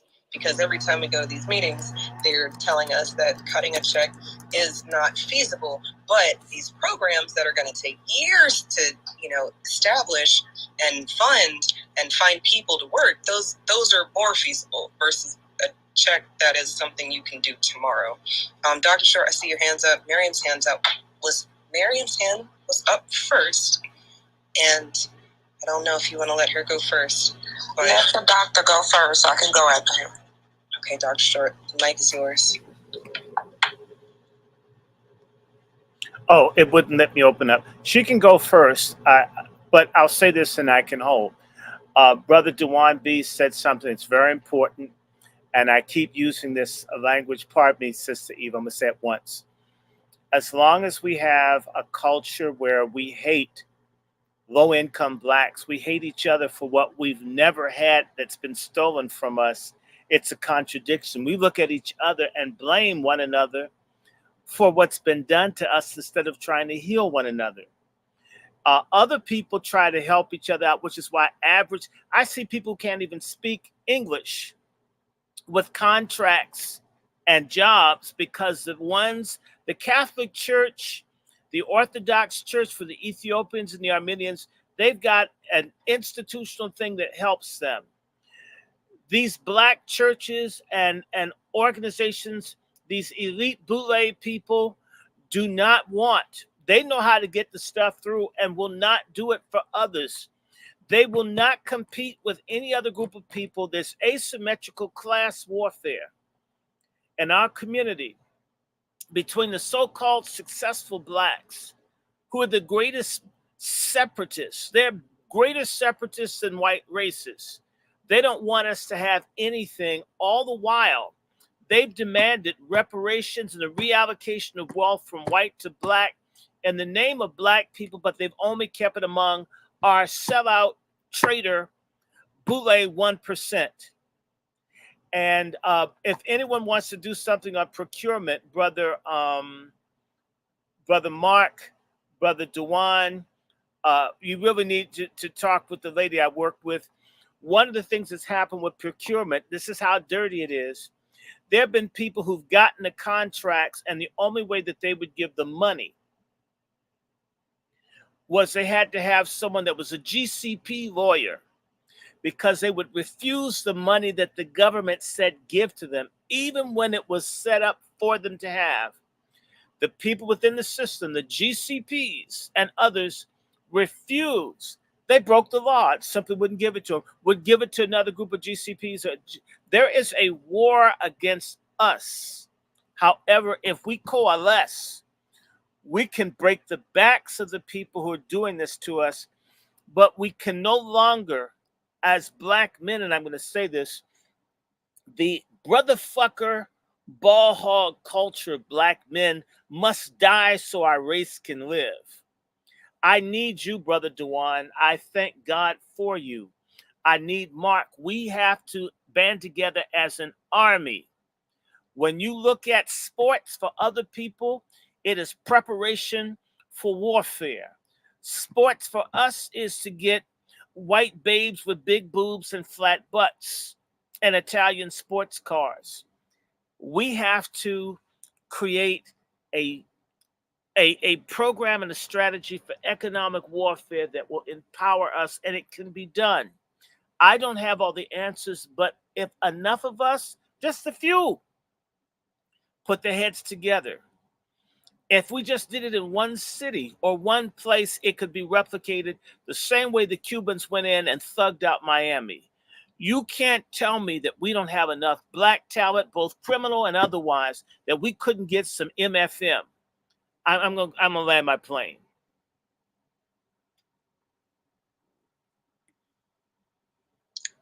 I appreciate that, Dr. Short. Miriam, it's yours. And then we will kick it back to Mark. But we do have a new speaker on stage. Jelly has been sharing some stuff in the chat comment section. Jumbo, I'm not sure, but I think it was relevant to the conversation. So I do want to hear what Jelly has to say as well. But go ahead, Miriam, it's yours. A lot was said. Thank you again, Eve, for the space. Shout out to you, Brother Dewan B, for co-hosting. And you brothers are really hitting a lot of good, subjects, the nails on the head, what have you, and yourself as well, Sister Eve. And I would like to just add on further to what it was that our brother, Dr. Randy Short, was just speaking on, and something others alluded to earlier in this space. We cannot forget that we have two forms of gatekeepers, okay?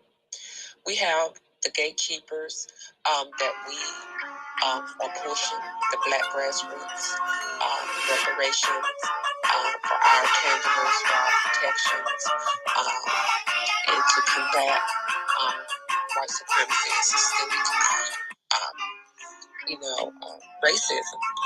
And then you have the gatekeepers who were put in place. These people were put in place to make sure that they keep us in a certain standard, either right at poverty or below poverty. And they also are there to keep us from advancing unless you are jumped into their club or married into their families. And they are done through some of our so-called legacy institutions. Again, the AACP, the Urban League, and oh my goodness, it's so many more. And a lot of our, unfortunately, HBCUs. We just have to realize and come to that realization, because like I was having a conversation with someone earlier in the week, and I was like, we have all these organizations, right? But what have they done for our communities? Even the ones when they were started in the early beginning did a little something, but they got co-opted and infiltrated way in the late 60s. And you got to understand that that had happened, and they haven't done a darn thing for us and ours since. They've been co-opted. And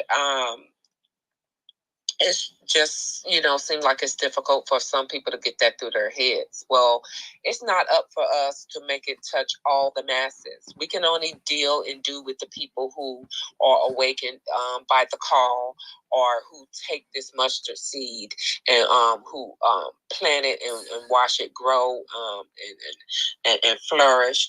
You can lead a horse to water. You can't make it drink. And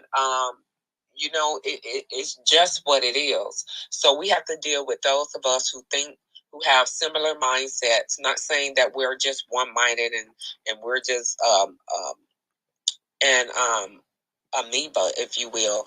No, but we need to move in unison to accomplish things when it comes to us giving pushback to this government, because our hand is powerful. But when it's closed and made into a fist, that's when it's its most powerful. So we definitely have to move in that vein and remember that we have to hit this government on all fronts, because they do have such gatekeepers and tools in place.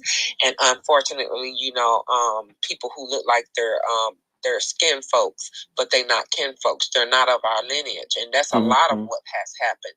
And then you have, of course, your classic bootlicks. But these others that come from throughout the Caribbean and African diaspora have done so much detriment to our communities, because they were handpicked and put into these places, and or they pretended to pass themselves off, and two, they got in positions to kind of reveal who and what they are. So you had the double operative amongst us, and some of our greatest movements and some of our greatest organizations. So therefore, we have to make sure that no one is above being vetted, checked, or wrecked. You know what I'm saying? So, and when it comes to us in our own lineage, we do it with grace. But if you are a traitor and a turncoat, you will be, put out to dry, as far as aired out in media. We will make sure we boycott anything that you are behind. You will lose money, just like you make us not eat and starve. You get to not eat and starve. We will run you the hell out of town by any means necessary on the political front, and we will do it legally, loudly, and proudly, as we, as Foundation of Black American Freedmen, always do. That is what we must do and have to do, and we will continue to do, because we cannot allow these sleeper cells and their children, like Clyburn and his daughter. He wants his daughter to be the next successor, so you could push more your daddy. Let me be nice about it. Negroism around. We're not going for that. We don't have time for Uncle Ruckus and his ilk. We have to call that out and make sure that we shine a light on it. You know what happens when you shine lights on pests and parasites? They scatter like the bugs that they are. And they run from the darkness because they can't show their heads or their faces, or stand firm in truth. So we're going to shine light on that and keep it forward. And I'm in agreement a lot with what Brother Mark was saying, but I have my own mind, and this is critical thinking. Some things I'm in disagreement with, but we're not one monolith, aren't we? So the spice of variety in the room and add it to the conversation, I think is wonderful, and I yield my time. Thank you. I appreciate that, Miriam, and I'd like the room to hone in on something that she was talking about, and something that has been talked about already, and it's how we use our vote. Now, you can go vote for somebody who's doing something for you. But if the people on the ballot aren't doing anything for you, what do? My answer is you hold that vote. Why? Because there's nothing on the ballot for you to vote for. These people keep telling us what to vote against, but they're not telling us what we're getting. And then you start looking at what you're getting, and it's like, that sounds like shit cereal. And I don't eat my Wheaties like that. Sheila Lee, that's how she'll be referred to. You mean Henrietta Hippo? She lost her race because Black people didn't show up, not because people voted for. That's how you lose. People don't show up for you, and I think we can use her as a very recent example of the people we've been talking about and how they've been in positions of power and they're not doing anything. So if you're not going to do anything, then no, we don't want you in this position of power. How do we do that? Well, I think Marcel's way is a good way. You got to try to replace them. But until you can get in there, fuck them. There's nobody there for you. That's how I feel. To go on what's going on with what you're saying, here in California, we made two angry moves. That we were angry at the Democrats, Gray Davis, when he kind of fucked the state over, that made us angrily vote for Schwarzenegger. And that Republican motherfucker was the worst goddamn thing that ever happened to this goddamn state, But it was for a while the Democrats fell out of favor. Same thing with Tom Bradley. We had the black mayor, Tom Bradley, and the LA riots happened under Tom Bradley. And so out of us having a mindset of, okay, these Democrats ain't doing nothing for us and these black folks ain't doing nothing for us, then with the protest vote or the people voting for the other side instead like you said, abstaining and letting them folks fight it out, a lot of us voted up for Reardon. And Reardon is a person that set the groundwork in because he owns so much land here in LA. He's the person that set the groundwork for mass gentrification. So out of saying, okay, I'm going to vote for the other guys to pin it on you, we voted in we just voted in their homeboy. They just played good cop, bad cop on our asses, and we got fucked both times. Then when the Democrat came over, they finished the fucking.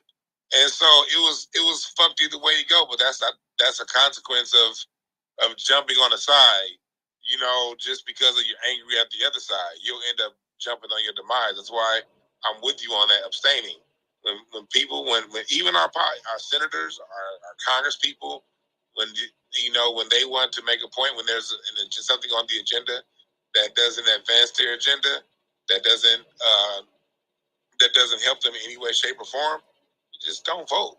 And I'm going to leverage this and hold it. And I'm going to hold this thing as precious, and I'm going to keep holding it until you come to me, because at some point you're going to need me, no matter how small our numbers get.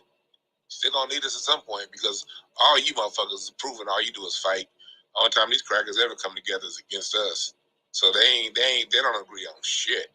So no matter what our numbers are, they're gonna have to come to us. But if we over here voting out of one versus the other, I saw it happen live in action here in California.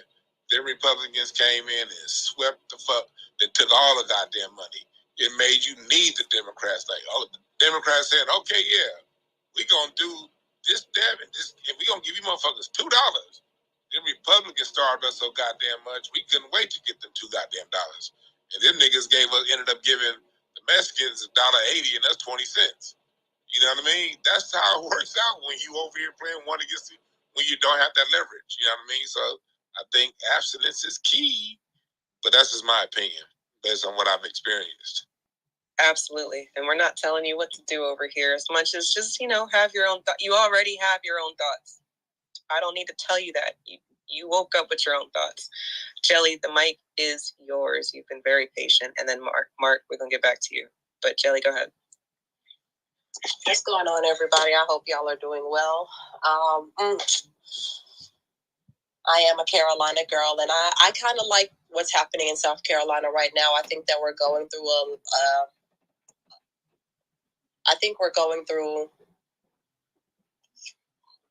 I actually think that we're establishing ourselves as the next Black Mecca, to be honest. But what I had put in the chat,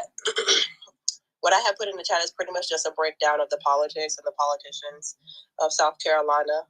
Our Senate and our House of Reps. And I think a lot of times what happens is we get so focused on Jim Clyburn and Tim Scott that we actually don't be realistic about some of the issues that's going on in South Carolina.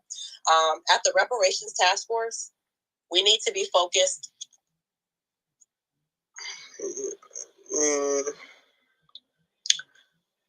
Jim Clyburn only has a certain portion of Richland County, but the main things that he does have, aren't. When it comes to Jim Clyburn, we can't allow Richland County to paint the narrative of Jim Clyburn's career in politics. Calhoun County, Jasper County, Bamberg, Allendale, these are the problems and these are his main center. So what he does is he focuses on the revenue from Richland County and the things that's happening there as far as the northeast side of Columbia being completely, I never seen a Black Wall Street because I really only ever been alive now. But I would say that the northeast side of Columbia is turning into a Black Wall Street right in front of my face. And what's happening is that Jim Clyburn is using that portion to sort of lie about his career within politics. And we need to make sure that at the reparations meeting that we address some of these things. Sorry, my mind is a little bit confuddled now that I'm talking. Also, they need to answer something about that hospital on Bull Street. The amount of war crimes that were committed there will make the reparations case for us in itself. And they need to be talking about that, talking about the fact that they turned it down and turned it into apartments, talking about what they did in Allen Benedict Court as far as having a gas leak somewhere for a whole year and people are dying. And then now you move all those people to a completely different area. You have them homeless in the streets and you're only giving half of it. It's just terrible. So we have to. There are some reparations claims that are literally happening in Columbia right now. There's reparations claims that are literally happening in Calhoun County. Horry County is covered by.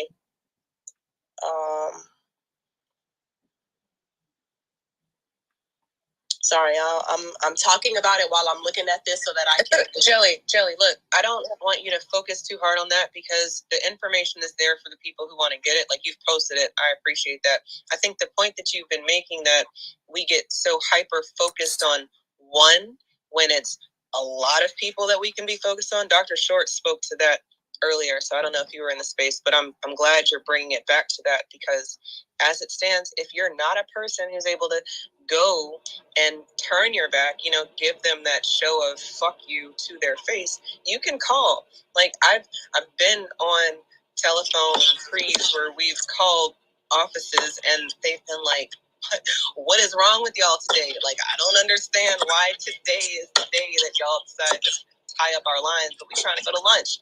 Like, what's up? But, so I appreciate that you've posted.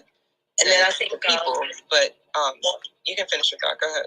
Yeah, one other thing that I wanted to talk about, if you're in South Carolina and you're trying to establish yourself in either politics or in the economics of it, you need to be trying to tie yourself to some of these HBCUs, because the thing that the cities are not talking about is they're trying to they're trying to build agro hoods and tech hubs around South Carolina, and they're tying it to the HBCUs.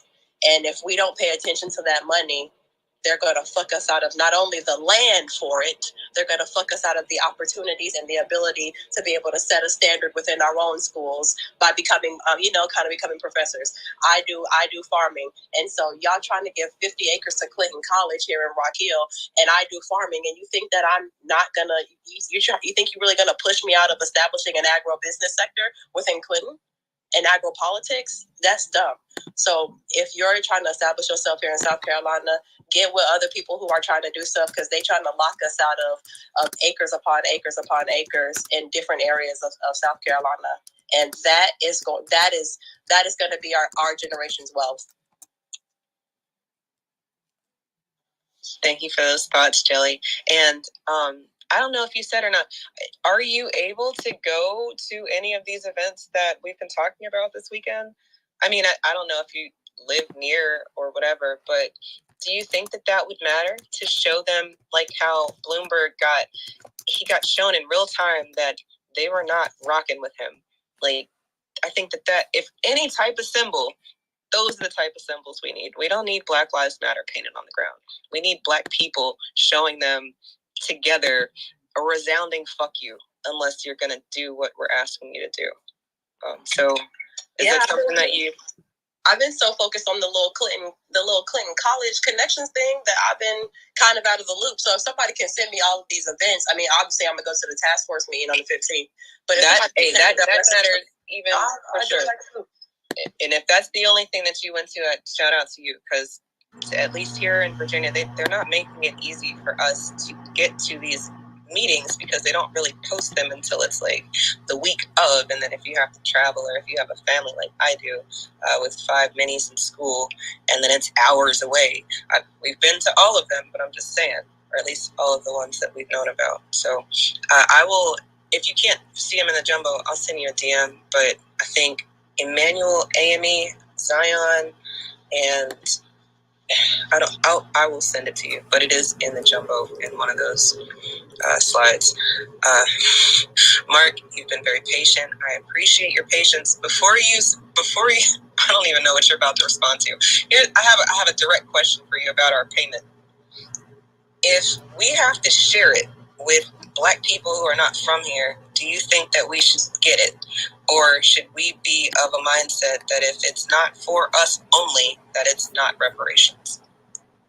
Oh, it's definitely for us only. I mean, there's no compromise. CARICOM is not pushing for Caribbeans to share reparations with us. And so you must oppose anything Pan-African is pushing. From Cam Howard to Ron Daniels and all the rest of those dashiki wearing niggas, you know what I'm saying? Don't listen to them, okay? They're gonna try to get you to buy into that Pan-Africanism. That's anti-Black, okay? Caribbeans and Africans hate your Blackness. Can I tell you something, Brother Mark? You're so right about Scam Daniels. Do you know Scam Daniels is helping to fight to push LGBTQ in Uganda? Yes, and also MacArthur Foundation. He had a meeting up here with MacArthur Foundation along with Narcan and Kobe. So Ron Daniels' organization is called IBW. Yes, Institute of the Black World. Right. So let me tell you what he came here, and I want y'all to understand this. Most of y'all leaders from y'all cities come to Chicago to meet with all the rest of the thieves, and then they go back to y'all cities and mess over y'all. That's right. So Ron Daniels came here and finagled $3 million out of MacArthur Foundation, and the plan and the money was given for non-lobbying activities around reparations. So in other words, they paid them to do once again what they've been doing for 40, 50 years, and that is play like they're fighting for reparations. They're not fighting for reparations. Excuse me, is Nkechi Taifa part of it? And I'm going to say something here in the room. I wish this wasn't the case, and I'm not trying to attack anybody, but Cam Howard is working with reparations, Brother Mark, and there are people we deal with who feel that Cam Howard is basically the greatest thing ever. And I know. Hold on. I know that. Look, it ain't me. There's one other piece. I'm going to say this, and I'll put it out here. Cam Howard is working with Marcel, and so there's some very insane things going on of how much bowel movement one has to swallow to work with people. Got to deal with the crazy sexuality. Got to deal with the voodoo, and I got to deal with the Pan-Africanists. We've got some deal-breaking behavior for people in this damn movement that doesn't make any sense. And some of us trying to be true, when we find out how people are, we step away from, I don't want to talk about this, but, you know, I was invited into a space and you tell me he's there. And just a few months ago, we were opposing the bullshit that they did at Morgan State, where him and that nigga up at Morgan State University, you know who I'm talking about, who was down at Fisk. What's this Negro's name? There's a whole group of them. And Nkechi Taifa, who used to work for George Soros, she was with the Open Society. There's a group of them. And God, I can't remember this fool's name, but he teaches sociology at Morgan State, University of Maryland at Morgan State. And God, I can't remember this fool's name. and I'm seeing him. Wait a minute, it'll come to me. What this dude wears dreads and all this kind of, they always wear the dashikis. Now, Big Bird. No, not Big Bird. He tried to throw boiling hot water on my cousin who was his baby. Not Big Bird. He runs with Big Bird. Him and Big Bird could be damn it. Come on, somebody help me. He's at Morgan State. Y'all know who I'm talking about. And I hate this is what I hate about black people. Some of us have to remember all this goddamn data. Somebody else knows that the niggas at Morgan State, he's in sociology, he's in this scam Pan-African group. And we can't, this is something a lot of younger folks need to step up on information, okay? Because they need to do more. Because our stuff's not gonna remember. What is this fool's name? Damn, I can't remember this fool's name. I can remember everything about this person. I can't remember their damn name.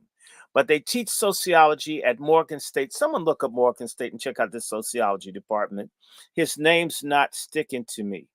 Hold on, let me look it up so I can get this Negro's name.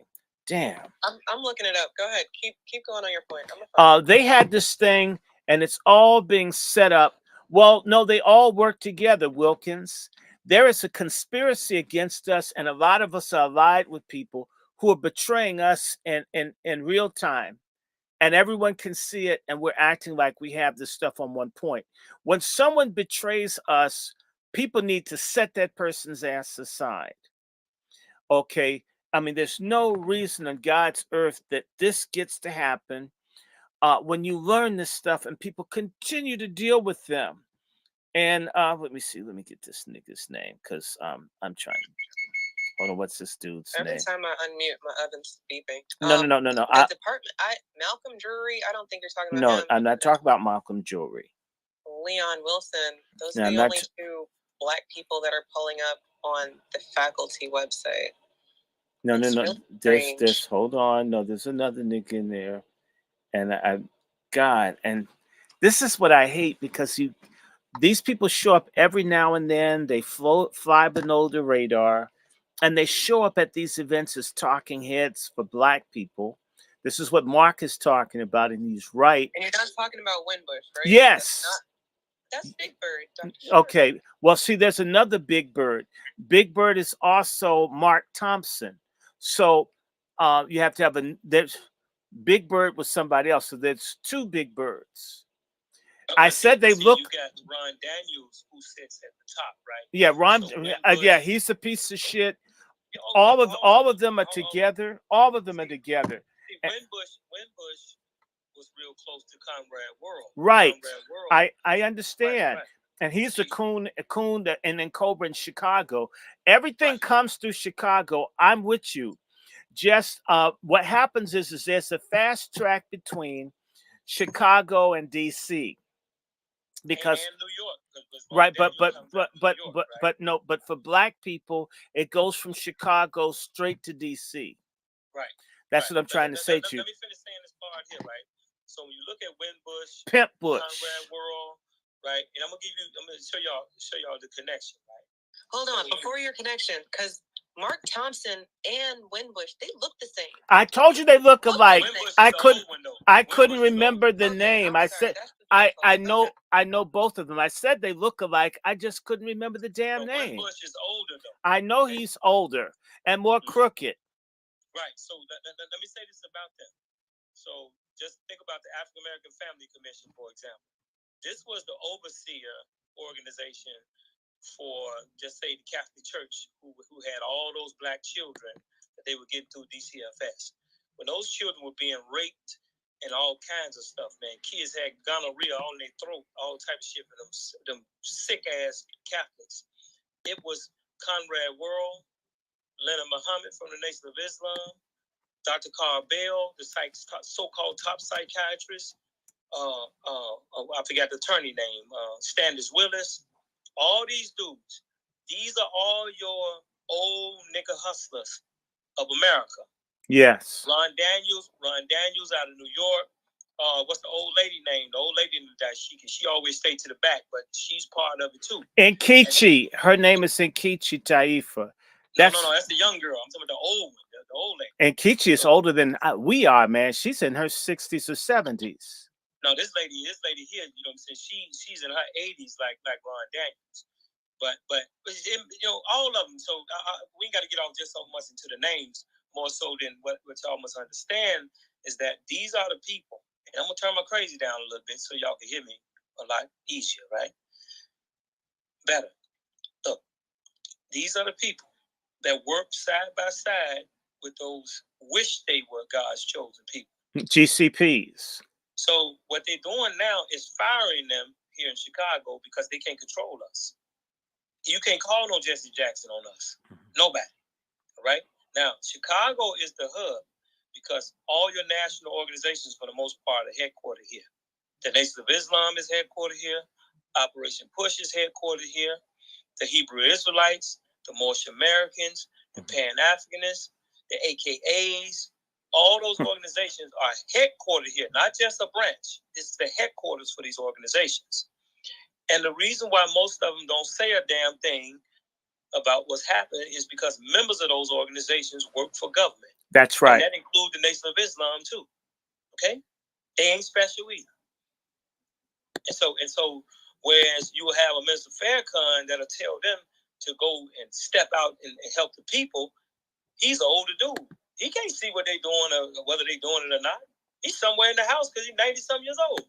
So they play like they're going to do it, and they come out and they don't do a damn thing. So we start seeing this as we grew older. Let's say, you know what, let's get the fuck away from these so-called national nigga organizations. They up with the bullshit. Mm-hmm. The members, the ones that have these slots for them, they meet with government and all of that. And so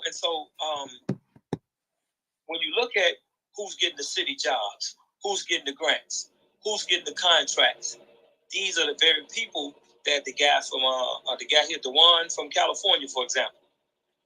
These people get contracts that I'm speaking of, but when it got down to him and his peers, they don't get it. Yes. They don't get the grants. They don't get the contracts. The Mexicans getting the grants and contracts. The Romanians that he spoke of. But him working at the bank, he got what they call the one. Tell him what CRA and the HMDA is. The one. Is he here? Yeah, he's there. Oh, okay. Well, when he come back, you know what I'm saying? Okay. So, and so, with these organizations, y'all, they're the ones that work for government that are blocking y'all. These are the Clyburns and the people that are connected to the Clyburns. So when you look at your budget, right? So when we look at our taxing bill, these are all the budgets that have contracts and jobs. Water reclamation, city colleges, the housing authority, the park district, the city budget in itself, the transportation authority, your public schools system. All of these that I just named to you, they have their own separate budgets. I'm doing a live. What's up? Yeah. That if y'all know how to use laws like the Civil Rights Act, like the HUD Act, you can force them to the table. This is beyond their power. I don't care what they say. There ain't no money or they ain't gonna do. You file a suit against them. You file complaints against them. Okay? When you file those suits and those complaints, they got to go before judges. They got to go before hearing officers and answer to why they're not giving y'all this money. The HUD Act says 10% of the total dollar amount of every contract must go to a Section 3 business concern for low and very low income people. And I'm talking about they making millionaires. You can make millionaires using those laws. All right? So as you fight for, so I brought up. I heard you right about. I was away from my phone, but I heard you about the CRA part and HMDA, not just CRA, but the HMDA too. Yeah, you ain't lying about that because they have those institutions, and here in California, we've actually sued up on those lines and won. You know, I actually was a beneficiary of one of those lawsuits. The one good thing Kamala Harris did was the biggest settlement in California history had to go about them violating those requirements to specifically black. Most, of course, they didn't mention black people, but black people were like 70% of the settlements. Right. When you look at the Community Reinvestment Act report, you will see that black people receive less loans under the HMDA. You'll see they receive less home mortgages and everything. And just the mere fact that you go into the bank, and I want y'all to try this when I'm telling y'all, go do it. Go to any bank and you go ask for who's in charge and tell them you want to see the CRA evaluation and you want to see the Humda report. It's gonna change. All they're gonna get the hem and the han, but by law they gotta show it to you. Okay. Now, when you start asking for this kind of shit, then the game changes. You ain't just no little young activist talking shit. I'm telling you what we do. This is how we make money. Use laws, okay? We enforce laws. The HUD Act under Title VI and Title VII. When they're doing transportation projects and things like that, they got to cut you in. Ain't no telling you ain't got nothing coming. But you're not using the laws because... And what's it called? Mark, what are you... The HUMD report? HUMDA, the Home Mortgage Disclosure Act. Home Mortgage Disclosure Act. Home Mortgage Disclosure, okay. Yes, and then the Community Reinvestment Act. CRA. So what you want to ask for is the Community Reinvestment Act evaluation and the Home Mortgage Disclosure Act reports. The HUMDA report and the CRA evaluation. When you ask for this kind of shit, I don't give a shit who they think they are, what all the shit that they talk. If they don't show it to you, then you file a goddamn complaint against their ass. Okay? And you make sure that you CC the Office of Bank and Real Estate Mark, in your state. Mm-hmm. Here's what I see with this. I'm starting to look into it. Yes. And this is the trick bag that we always get seen. Black people should not have to work for something that's already owed. And the Community Reinvestment Act, it says that it's to help meet the needs of borrowers, including low and moderate income neighborhoods. Basically, it's on some Black people are poor, so we should be able to get funds because we're poor. I'm saying that they need to cut the check for what's owed. Well, until they cut the check, and then, while you wait for them to cut the check, you see, you're gonna use both angles. Don't get stuck on one, okay? Because one may take longer than the other. Don't get stuck on one. While you fighting toward the one that's taking longer, you make them cut you in on the right now money. Okay? There's a thing called right now money. And the stuff I'm telling you about, you ain't gonna learn this from no Tariq Nasheed, Umar Johnson, the other girl with ADOS. They don't know what the fuck I'm talking about. They don't know shit about what I'm talking about. Okay? This ain't what they do. They do other stuff. When it comes to this right now money, you can bring all three of them in the room and I would school their ass. And then they'd be more powerful than they are already. They'll have more information. So this is their right now money. So while you going to all them task forces, the Mexicans ain't going to no task forces in California. They didn't go to no task forces. Wasn't no committee or nothing, a commission or none of that set up. When these immigrants walking into this country, they ain't going through no commission. They got the Office of New Americans set up for them to walk in and get everything that they need. And so on top of you going at the contracts, you must also say to them, y'all gonna give us an office for descendants of slavery. Now, everything is a fight now. Don't think it's just gonna come easy. So everything's a fight. Even getting the contract. Says we can't wait, Mark. I'm sorry. I can't. You're gonna wait whether you want to wait anyway. But that's the thing. If we got people doing it the way you're saying it, and then people trying to do it the way that I'm saying it, and I know that the way that you've been saying it and the way that you're saying it is how they want us to go about it, which is wait for the check. And while you wait for the check, we're going to give you programs. We're going to give you schools. No, you're getting it wrong. You're getting it wrong, what I'm saying. I hear you, Mark. But at least I'm not talking about no programs. Do you see how that happened?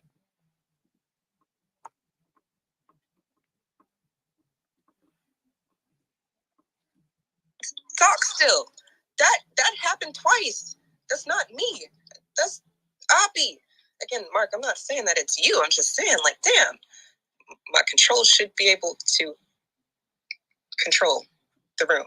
I don't want to belabor this. I say they need to cut the check. Mark says get the programs while we're waiting for them to cut the check. Okay, both. All of it, fine. But I think that foundational Black American would be better off if we had one sound, at least for 1 second, and it was for them to cut the check. That is right now money. The same way that these immigrants are coming over here by the thousands and have Jordans and fresh kicks and rides. Have you seen these people? They got cars already. They got places to go, places to stay. There's homeless foundational Black Americans right now. I can walk out my house a mile and happen across a nigga who's supposed to be here who doesn't have a house. When I can go in the same direction and see people who have houses and they're not supposed to be here. The math ain't mathin' to me. And maybe the maths to you. It just depends on how you're going about it, I think, at the end of the day.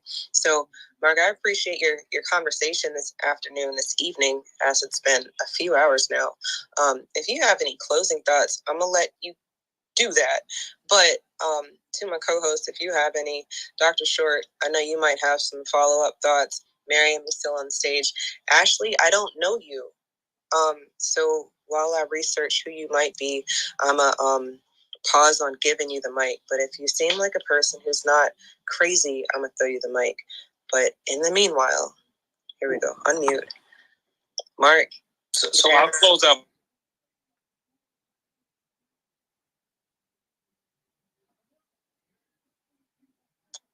So you're not gonna wake up in the morning and get the reparations check. Let's be clear on that. And unless you rise up, it's gonna still take a little longer, right? I get you. I'm in agreement with you. If it was just that simple, wake up in the morning, cut the check, and they cut it. I mean, but none of it is gonna be as simple as we think it is. It's gonna be a fight. When you're saying cut the check, it ain't gonna happen just like that. You're not even taking and rising the people up and making them cut the check. You're just saying cut the check. They're not gonna just do that. They're not gonna do right. They weren't put there to do right. They were put there to lie to you, make you wait. I appreciate that, Mark. What we're not going to do is we're not going to disparage people who are speaking up. They will cut the check because the fuck we said so. I'm Black and I said so, and it's stronger than the people with these fragile genes and people who can't do people who have to fight the fight unfairly. Have you noticed that? They can't fight us one-on-one. And that's no shade to anybody who might be in the room who doesn't have melanin if you're, doing the work. Okay, I hate that I have to disclaim things sometimes, but at the end of the day, look, no, they will do what's right because we're making them. That's power. We're not asking. Fuck that. So that's where I'm going to land on that. Again, Dewan, if you have any thoughts, I'm going to kick it to the new speaker, Ashley, who's been throwing me all sorts of hearts. So I'd like to see what she has to say. But Dewan, if you want to go first. So let Ashley go, then I'll go after her. Welcome to the stage, Ashley. What's going on? Hey, thanks so much for having me. And I really appreciate you letting me speak. So I think, like, for me, I don't know, like, I haven't considered myself like the opposite of a white liberal woman, but the worst, like, people I've seen are fucking white liberal women.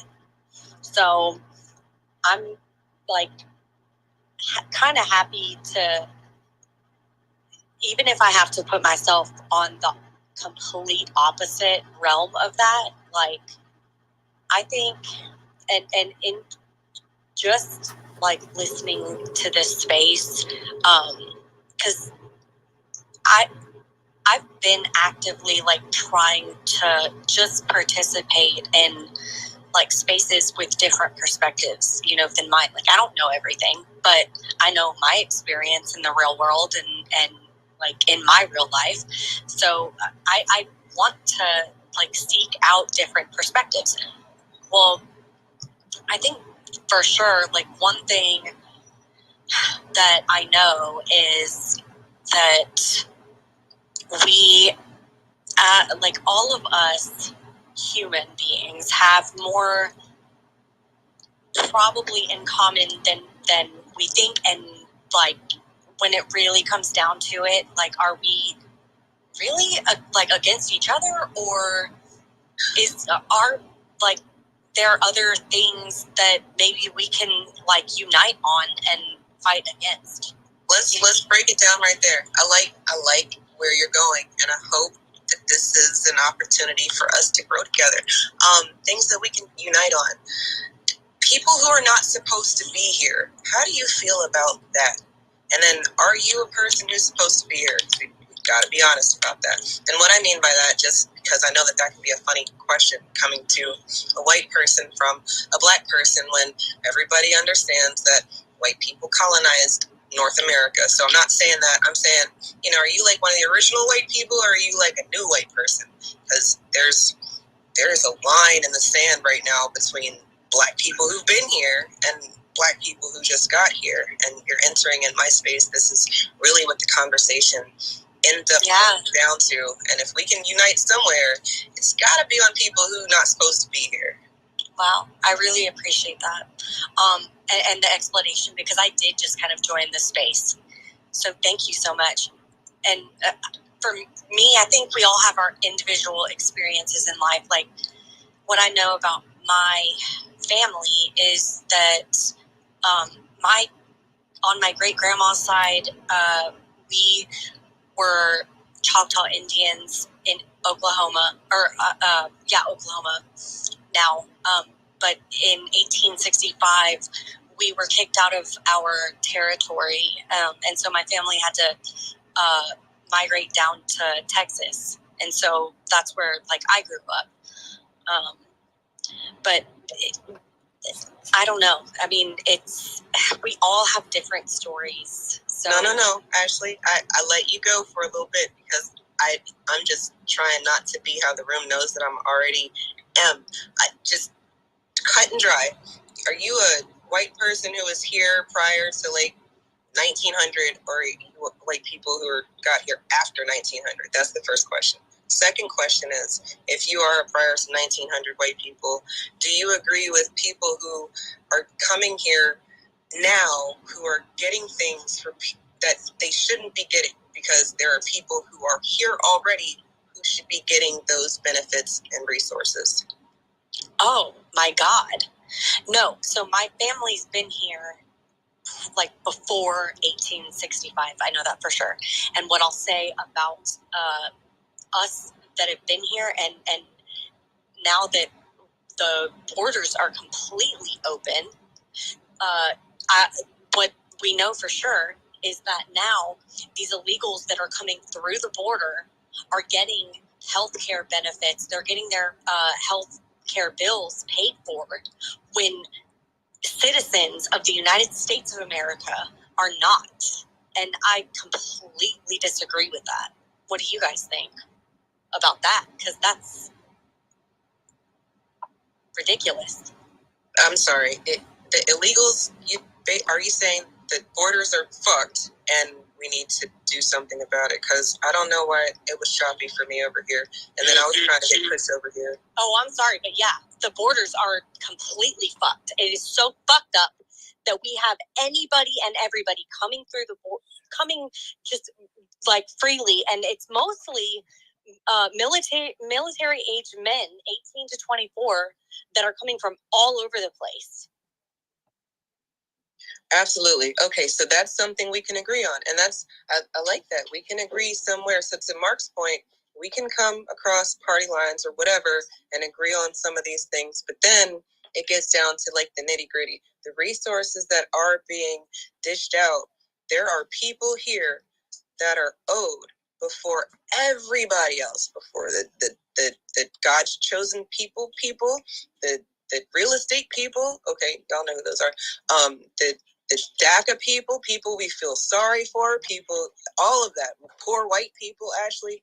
Do you agree that there are people in this country right now who are owed based off of where we are in 2024? And if that's the case, I think that's good that we can agree. And if we can't, then I'd like to know why we can't agree. Yeah, that's a really good question. And, I honestly think that it's such a hard question to answer, though, because think about all of the variables. Like it comes down to the individual person. Like, what did your family have to go through? And like for me, like my Indian family was pushed out of their territory. That's half of my family. Sister Eve, may I ask a question, I'm sorry. please? Your Indian family, I'm not saying that you don't have that in your family. I'm not. This is I'm saying that I've learned a lot about people who look like you, who've been able to get some paperwork that makes things make sense, and then you, unbeknownst to you, you know, you carry this story like Elizabeth Warren. You know, I don't know how you feel about Elizabeth Warren or whatever, and I guess actually, Ashley, I appreciate you coming through the space and sharing your thoughts, but it's not a big question. People are already owed. That is a fact. How do we know it's a fact? Because people are coming here today to get some of that resources, tangibles, and benefits that they are not giving to the people who are owed those benefits. So while we can agree there are people who are not supposed to be here, I think that in real time, we're always going to see that these people don't want us to get what's owed to us. Sister They just want us killed. Sister Eve. Sister Eve. Dewan, Dr. Short, Dewan, yes, please. Go ahead, George. Go ahead. Look, I'm a genealogist, madam. And as recently as this summer, people had to sue the tribe you came from because they've systematically discriminated against people in their tribe who are, at least in part, Black.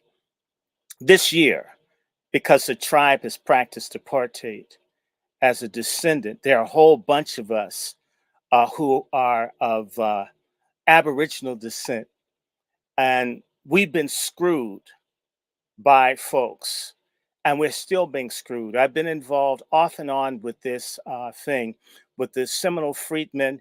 My question to you, not about the illegals, is if you wanted to help us, do something about this goddamn blood quantum thing that the Bureau of Indian Affairs has. It has dispossessed us in our own land, where I can't claim my heritage. There are tribal benefits you can get I can't have. I may be more Indian, way more than you, and because my skin is red, I'm disqualified. And so there's apartheid within. In fact, the Choctaws owned slaves. I was doing research on the Choctaw reservation and all of this literally earlier this year. So you've got apartheid within the so-called 5 civilized tribes, with the Chickasaws being the worst. I just collected a bunch of books. Your tribe supported slavery. And so when we talk about who suffered the most, excuse me, and what kind of Indian, a $5 Indian or what? Because this Indian thing is a legal definition versus a biological one. So, that whole thing is a scam. I'm not saying who you are or where you're coming from, but supported slavery, still support discrimination around casinos and everything else. I mean, hell, we need reparations from y'all. I'll shut up. Hey, Dr. Short. There you go. I want to back up what Dr. Short just said, because I was getting ready to talk about that. Yeah, when it comes down to it, see, one thing that always rings my ear, and maybe this could be a teachable moment for Ashley, when you start to sparse over which Black person deserves more than other, that's a major problem. That's a major problem. That's a major problem. I don't look at that as a minor offense. I look at that as a major offense, because no other group that gets money from this country gets parsed over who got it the worst, and they have a tiered system. And only when it comes to us, that's basically another way of saying no. It's just the way I took it. That's just another way of saying no. So that's the way it's taken. So just understand that. And then to go along with Dr. Short said, my family, my 5 times great grandmother, also Choctaw, also in Texas. She was someone who was one of the enslaved Choctaw, who was actually before that naturally a Choctaw, but enslaved by other Choctaw, and then freed and got reclassified as Black in the 1890s. My family still owns that property in South Dallas that she bought 130 years ago. With that being said, so what? We should get less because we have a bloodline that maintained what is dispossessed Choctaw family passed down. I also have Potawatomi in me from up in the Michigan, Milwaukee area. I have pictures of my Potawatomi ancestors, some of the last surviving original bloodline, darker than me, that when I went to go look to see if I can register with the Potawatomi tribe, being that I have direct descendants from that tribe, registered descendants, and their pictures are in local museums in the Benton Harbor, Michigan area. I can't get a part of that. That's right. So do I get less? So when it comes to parsing over just to other Black people, because again, we don't have much time when it comes to this. This is a fight that we're in, and you know that's why I would never get mad at a lady for saying like what she said, or you don't respond to any kind of anger, but you explain clearly what it is and you move on, because this isn't something that we're going to fight over.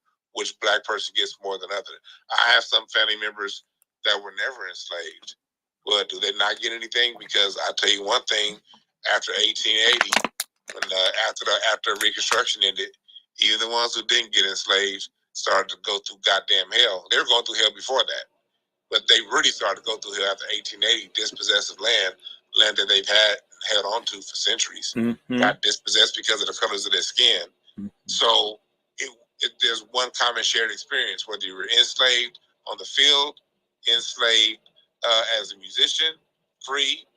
When you get to the late 1800s, no matter where you were before the 1800s, there's one common story.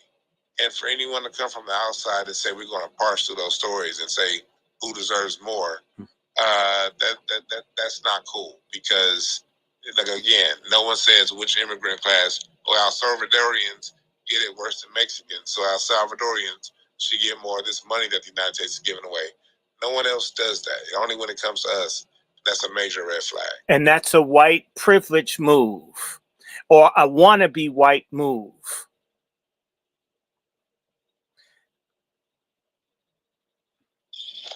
Absolutely. And I brought Ashley back up because you guys were bringing up good points that not that I didn't think was a good point.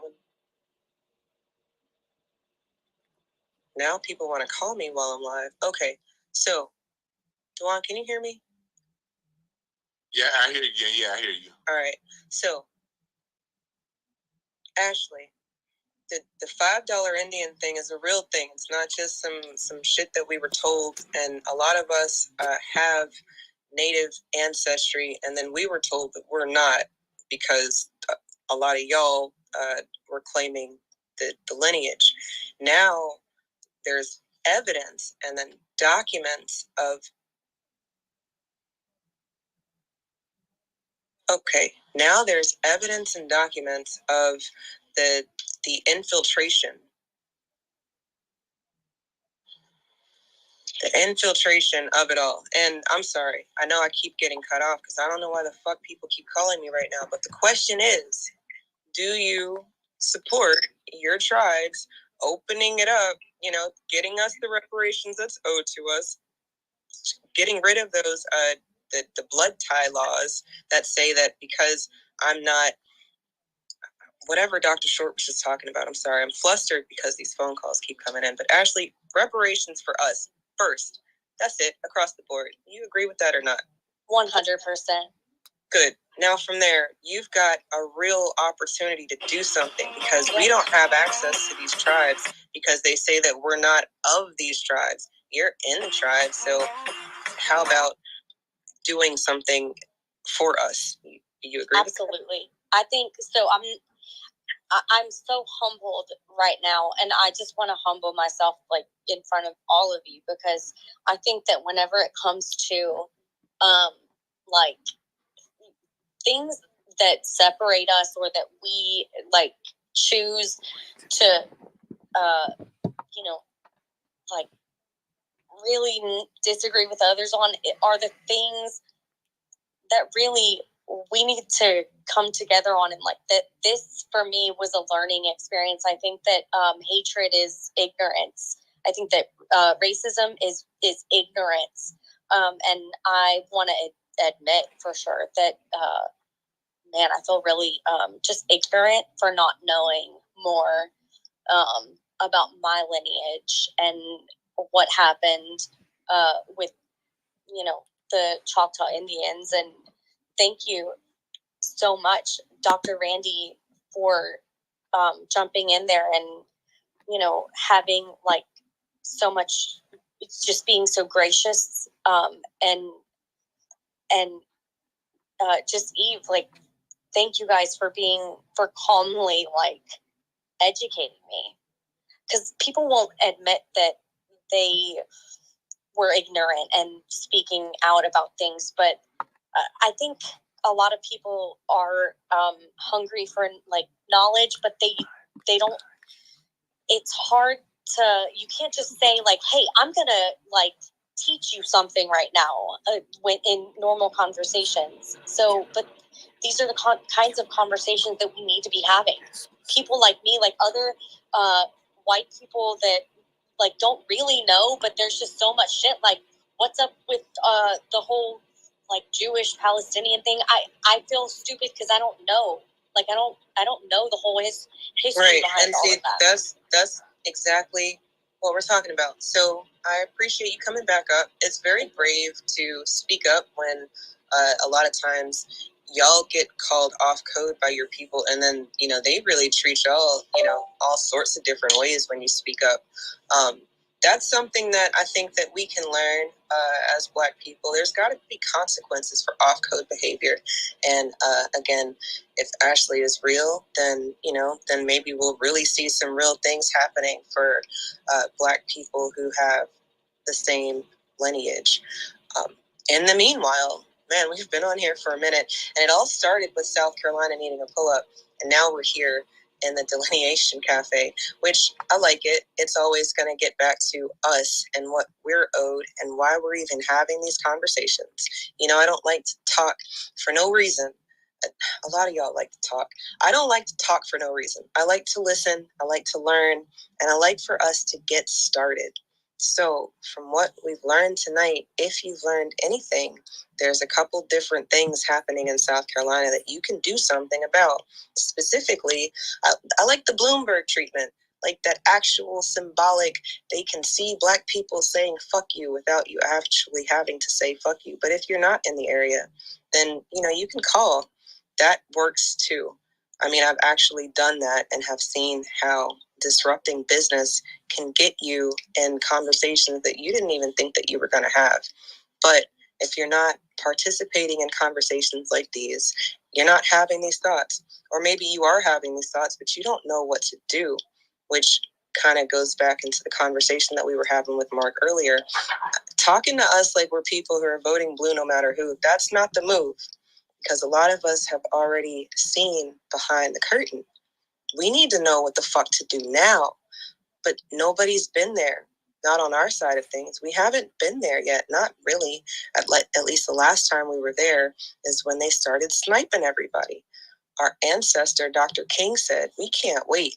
And that's when they took him out. So when we're all kumbaya and everybody gets what's owed to them because everybody was wronged and all that, it's sad. And people have been wronged. But no, there's an order. And if we can get back to the order of things, then the math will start to math.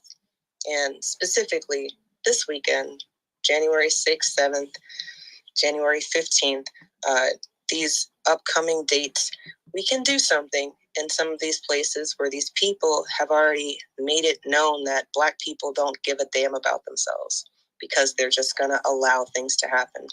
But what we can allow to happen, if there's nobody on the ballot that's speaking for us or giving us tangibles, we can just allow them to fight it out.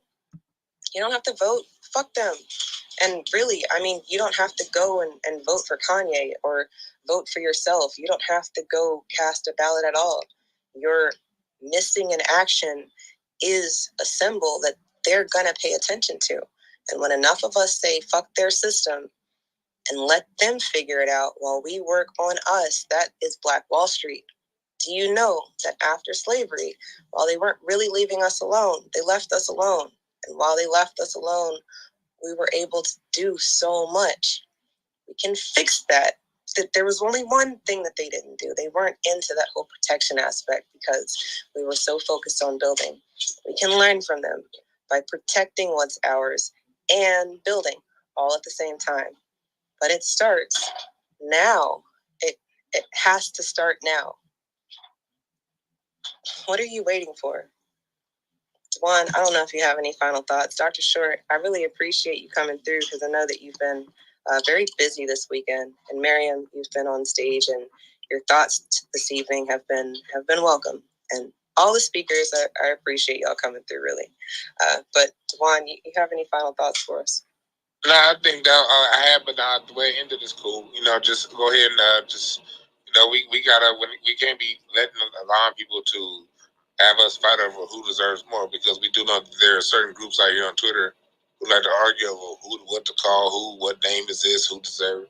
That's a bunch of bullshit. You know what I mean? Because it's a shared experience. We're a shared group of people, and when it comes down, and at the same time, a lesson we learned today is I think we can fight for local stuff and national stuff too at the same time. If you're going to participate in local politics, learn the local game, but we got to push for these reparations, because that's going to get all this shit, and it can happen. They proved it to us in 2020. In 2020, when a notion comes, when this country says this is what needs to happen, because they see the temperament of the nations at a certain pitch, they can do it. Remember this, people.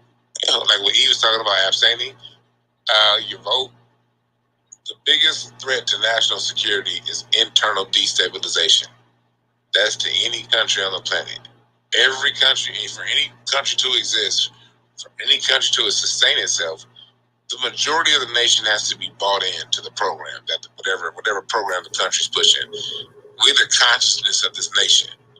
When a critical mass of us is not bought into the programming, and we're pushing for what we want, and we're backing out, and we're getting quiet, and we're only talking when we say it's talking. Okay, your shooting can't make us react. Your this can't make us react. We choose to react. At that point, we now have leverage. People talking about all these guns and shit. We ain't gonna never have enough guns to defeat these people. There are other forms of leverage, and internal destabilization through lack of participation in the way this country operates. That's a major red flag for any nation, and that's a key that we hold. So we must look at all different points of view when it comes to that, and know that we do have leverage.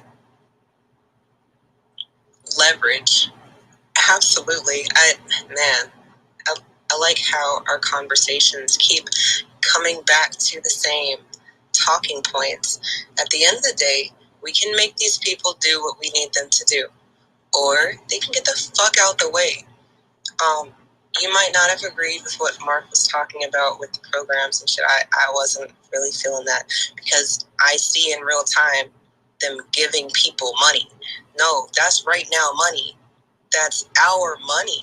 And if enough of us are saying, no, you got to stop giving it to them other people and you got to direct it to us, that's right now money. That maths. Anybody who's telling you that you have to do it another way, you got to look at them funny. And I'm not saying that Mark is an op, but did you see how Twitter kept allowing him to speak when I muted him? Like, I mute the whole room, but you talking about programs, but you're allowed to keep talking about, I don't know. I'm going to have to think about that tonight. At least think about the fact that I don't have a huge following. But do you know how hard it was to start this fucking space? I mean, really, it took like 3 different tries. I had to come on 3 different devices. Dr. Short wasn't even able to get in on its main account. And we don't have these huge followings. So I know that y'all think that we're not really doing anything. But we are. The fact that these interruptions happen in real time, that matters. Check it. When y'all are watching YouTubes for whoever you're watching and you're really feeling the message, you know that there's a commercial coming, right? It always happens. Why? Because they know that the message is real and they have to disrupt it. by any means necessary. So while people are getting paid for the commercial, we're also getting a disruption in the message. Dr. Short made a point, and I don't know if he made it in this space or if it was in a back channel conversation that we had, but I think that you guys should know, when we're saying fuck their money, like, we're not being a puppet or person, an employee, and we're really making boss moves, we can say whatever the fuck we want. And then it's up to y'all to do something with it. Once you start taking their check, I don't have a blue check, and this is no disparaging against anybody who does have a blue check. My co-host has a blue check. I think that you should be able to get paid by these people. But I also think that while we're in this time of information sharing and taking what's ours, you don't have to do it that way. You can do it another way. We can eat off of these people our way because we said so, but enough of us have to be comfortable saying so. That's all I'm saying. And I'm just Eve, so, you can do what you want, but the way that we've been doing it, that is the slow way. I'm not saying we're not going to get there. If you know our story, you know that we've been here for a long time, and we're going to be here for a long time. But wouldn't you like to get there now? How many of y'all have legacies that are here now, but you have to tell them to wait because our elders and olders voted for people who are not supposed to be here because their story was sad and bombed Palestine, Israel? I don't give a shit. I don't give a fuck. Cut the check. Why? Because you can help everybody else by helping the people who helped y'all get to where you're at. I don't know. I think that the order matters. And before I soapbox anymore, conversations are constructive if you do something with them. So do something with our conversation tonight. Pull up to South Carolina or call. If you need help, Dr. Short's available, Dewan's available, I'm available, Marcel's in the room, he's available, Sister Miriam is available, Miss G is available. There are people who are not on some high horse and not trying to tell you what you need to do. And people who will speak up for you if you don't know how to speak.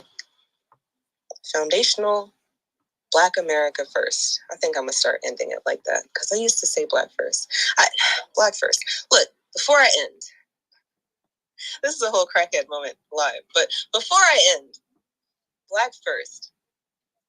It's too many of us who look at Black people as family. And I think that we need to look at our actions. So, culture over color. Our lineage matters.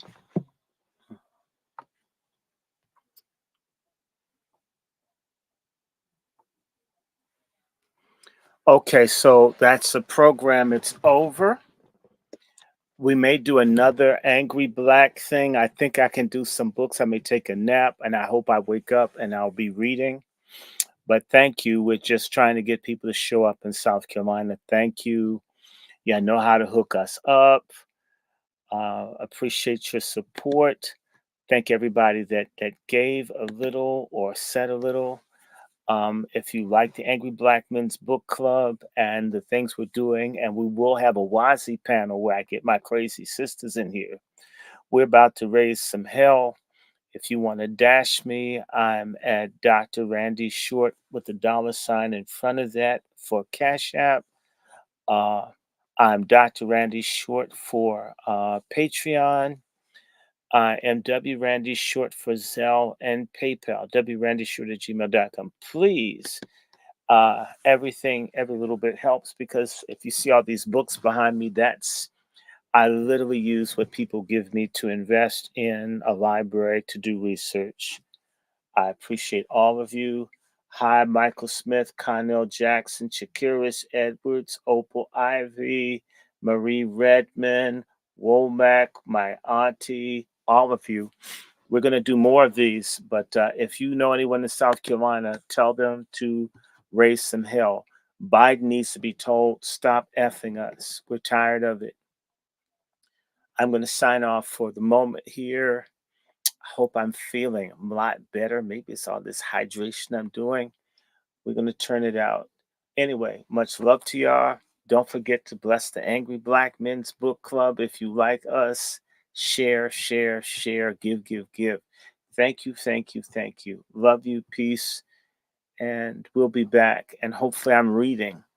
And it's going to be an all-night thing again. I can feel it. Take care. Bye-bye. See you guys. I'm out of here.